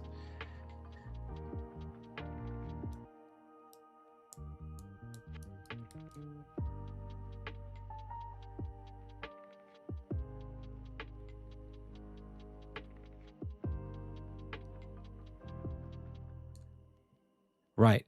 But like, it's crazy, right? I was trying to explain to my wife, this was like, she was doing a law degree 3 or 4 years ago. She finished now. And at the time, I was like, they should let programmers and lawyers should talk. Because like, there's so much overlap here. And she's like, no, I don't think so. And I'm like, but it's like, law is just programming society, right? It's literally defining a bunch of rules that are hierarchical, that describe behavior or govern behavior. They should teach this in law. Like, this should be like the legislation, like, what is it, jurisprudence? Like that, this is like a, is it, I don't think it's jurisprudence, but like it, what is jurisprudence? Right, maybe I'm right, jurisprudence. The nature of legal reasoning, the relationship between law and morality. Not quite. It's more like legislation. But like, that's like, this stuff's foundational.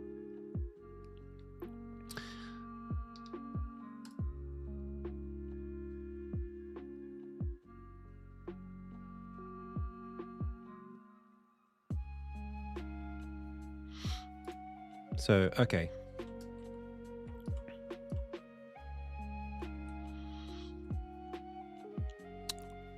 Gosh.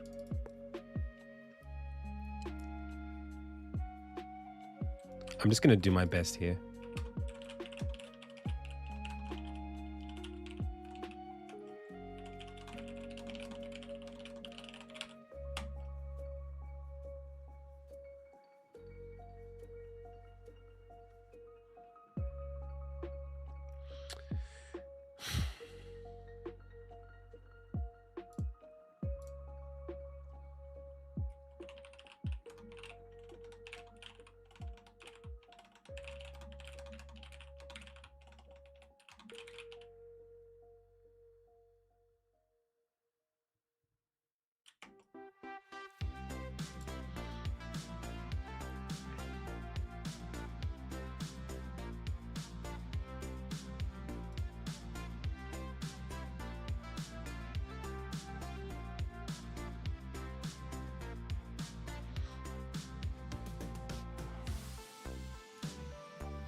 It's so hard. It's impossible. It's impossible. How do I describe this?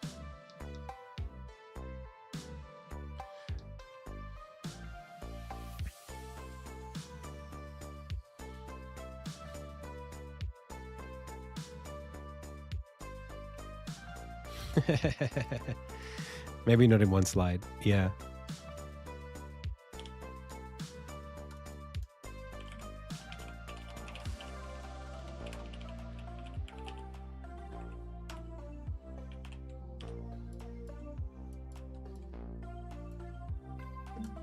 It's literally that.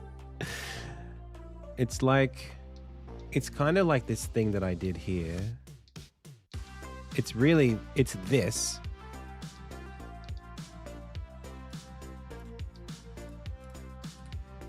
But I don't think I'm going to get it right.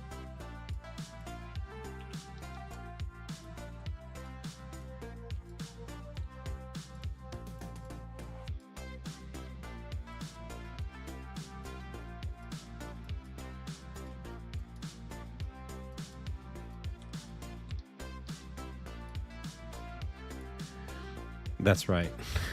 Yeah. Yeah, you're probably right. You're probably right. Don't making non-tangleable spaghetti, preventing spaghetti.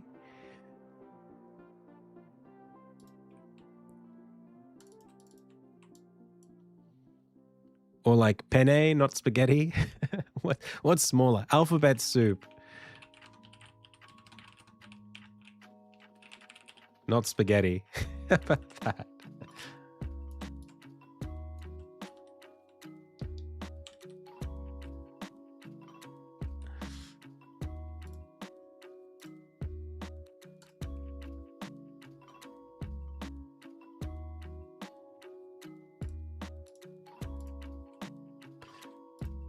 Ravioli, ravioli, ravioli. Give me the formuoli.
He was number one. I'm just gonna like write down a bunch of things down here.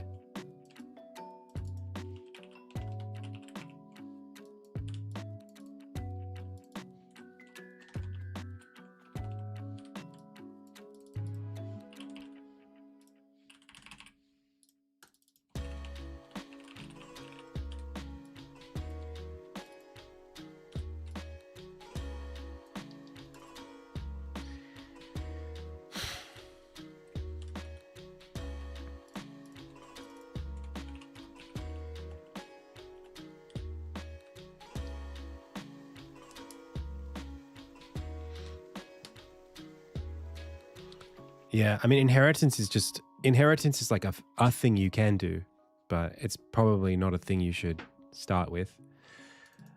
Compositional design is it's the thing about the thing that's so important is its modularity, right?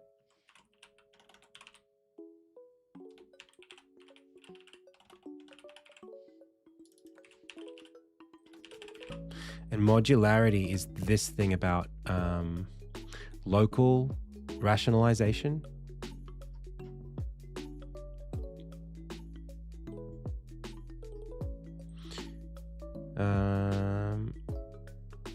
Local reasoning. This local reasoning is like probably the reason why Insignia is not an abandoned project. It's actually what I describe in this next thing that I'm going to talk about. And it comes down to this idea that like you can build the Sistine Chapel if you're building it in such a way where if you're looking at one brick, you only need to know what that brick needs in order to place it, you know, fashion it, set it, and move on. If you need to know what's happening, in order for this brick to be stable, if you need to know what's happening on the other side of the building, you're screwed.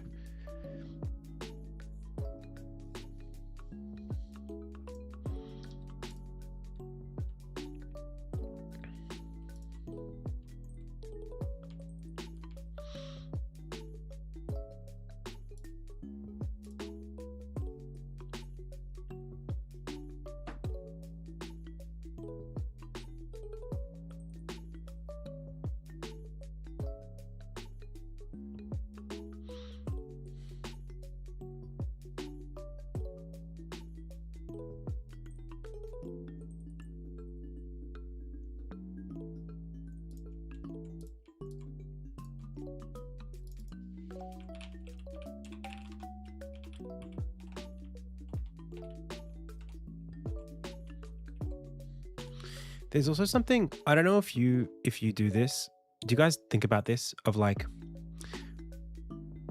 let's say I have like a problem in my game where like I have a flashing piece of UI.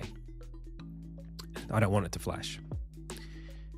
You could write code to make it stop flashing by forcing it to be visible every frame.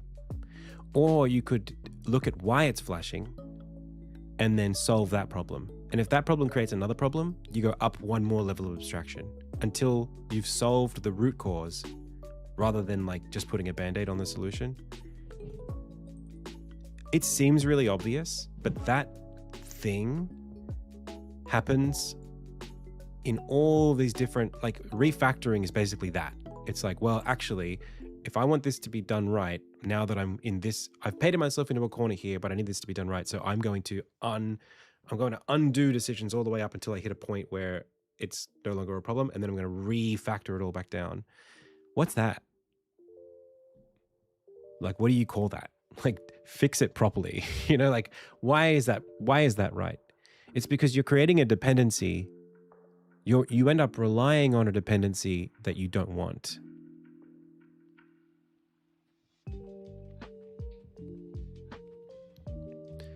Like the problem, the unintended behavior becomes a dependency if you work around it rather than fix it. And so having dependencies that aren't even intentional is like, it's a recipe for disaster, but like, I don't know if people describe what that is.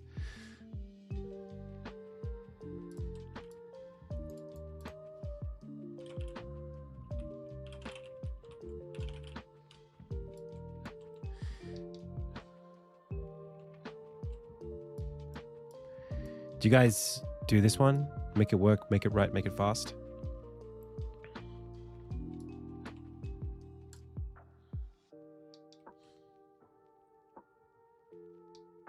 This is so bad.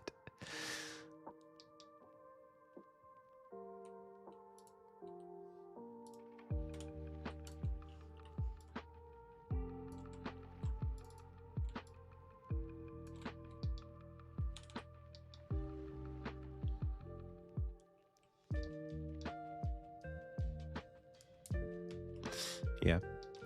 Okay. No, I like to, because I'm here and I explain things all the time on stream, I use my ability to explain something to help me rationalize if I understand it properly. So I've always been this way. I spend a lot of time trying to find the right way to communicate something to other people who don't understand it, so that I know that I've like stored it in my brain in the most compressible way.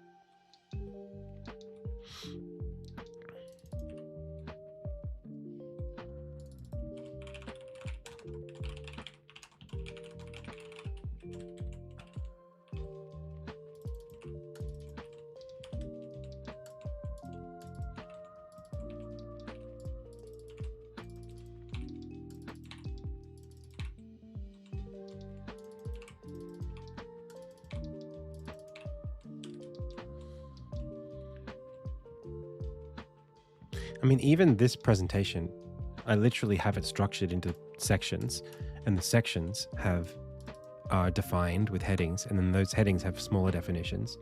And I can take these modularly and shuffle them around, and that is not dependent on that. Like it's the same thing. It's literally, I've literally built a pyramid structure of the presentation to make it more digestible. And the idea that I could take this and give it to you and have it make sense on its own without you having to read what's down here, that is it. It's the same thing.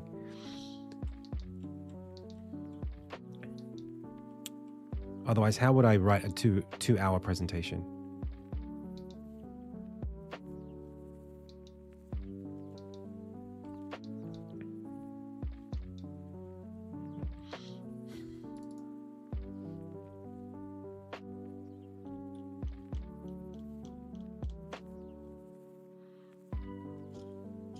Yeah, it is brutal. Dude, we tried to do a rehearsal yesterday, and I got tired of talking. I almost couldn't finish the rehearsal because I was so tired. Pray for me. Yeah. What I'm gonna do is split it into 3 and have question and answer in between, so that it's more like 3,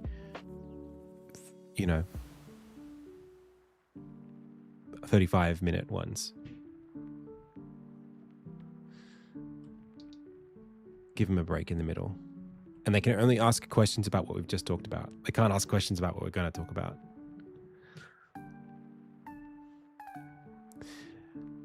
Yeah, no, I am. I literally talk for 5 hours a day on stream. So I literally do that every day here. So yeah, you're right. Pals, I got to go. I'm going to finish this tonight on my own. But I got to start making dinner. Okay? And I want to give myself some, I want to preserve my stamina. Thanks, everyone. It's all right. This stuff's not complicated because it's just me talking about me. It's not like I do this every day anyway. It's just a nice visual for people to look at while I yap. All right, chat. Thank you so much for checking out the stream today. I had a lot of fun. Hope you did too. If you want to support what I do, please wishlist Insignia on Steam. I appreciate you all. Have a great evening. I'll see you in 2 days. That's it. As always, I've been Adam. You've been the Pixel Pals. This has been the Indie Tales Game Dev live stream. Until next time.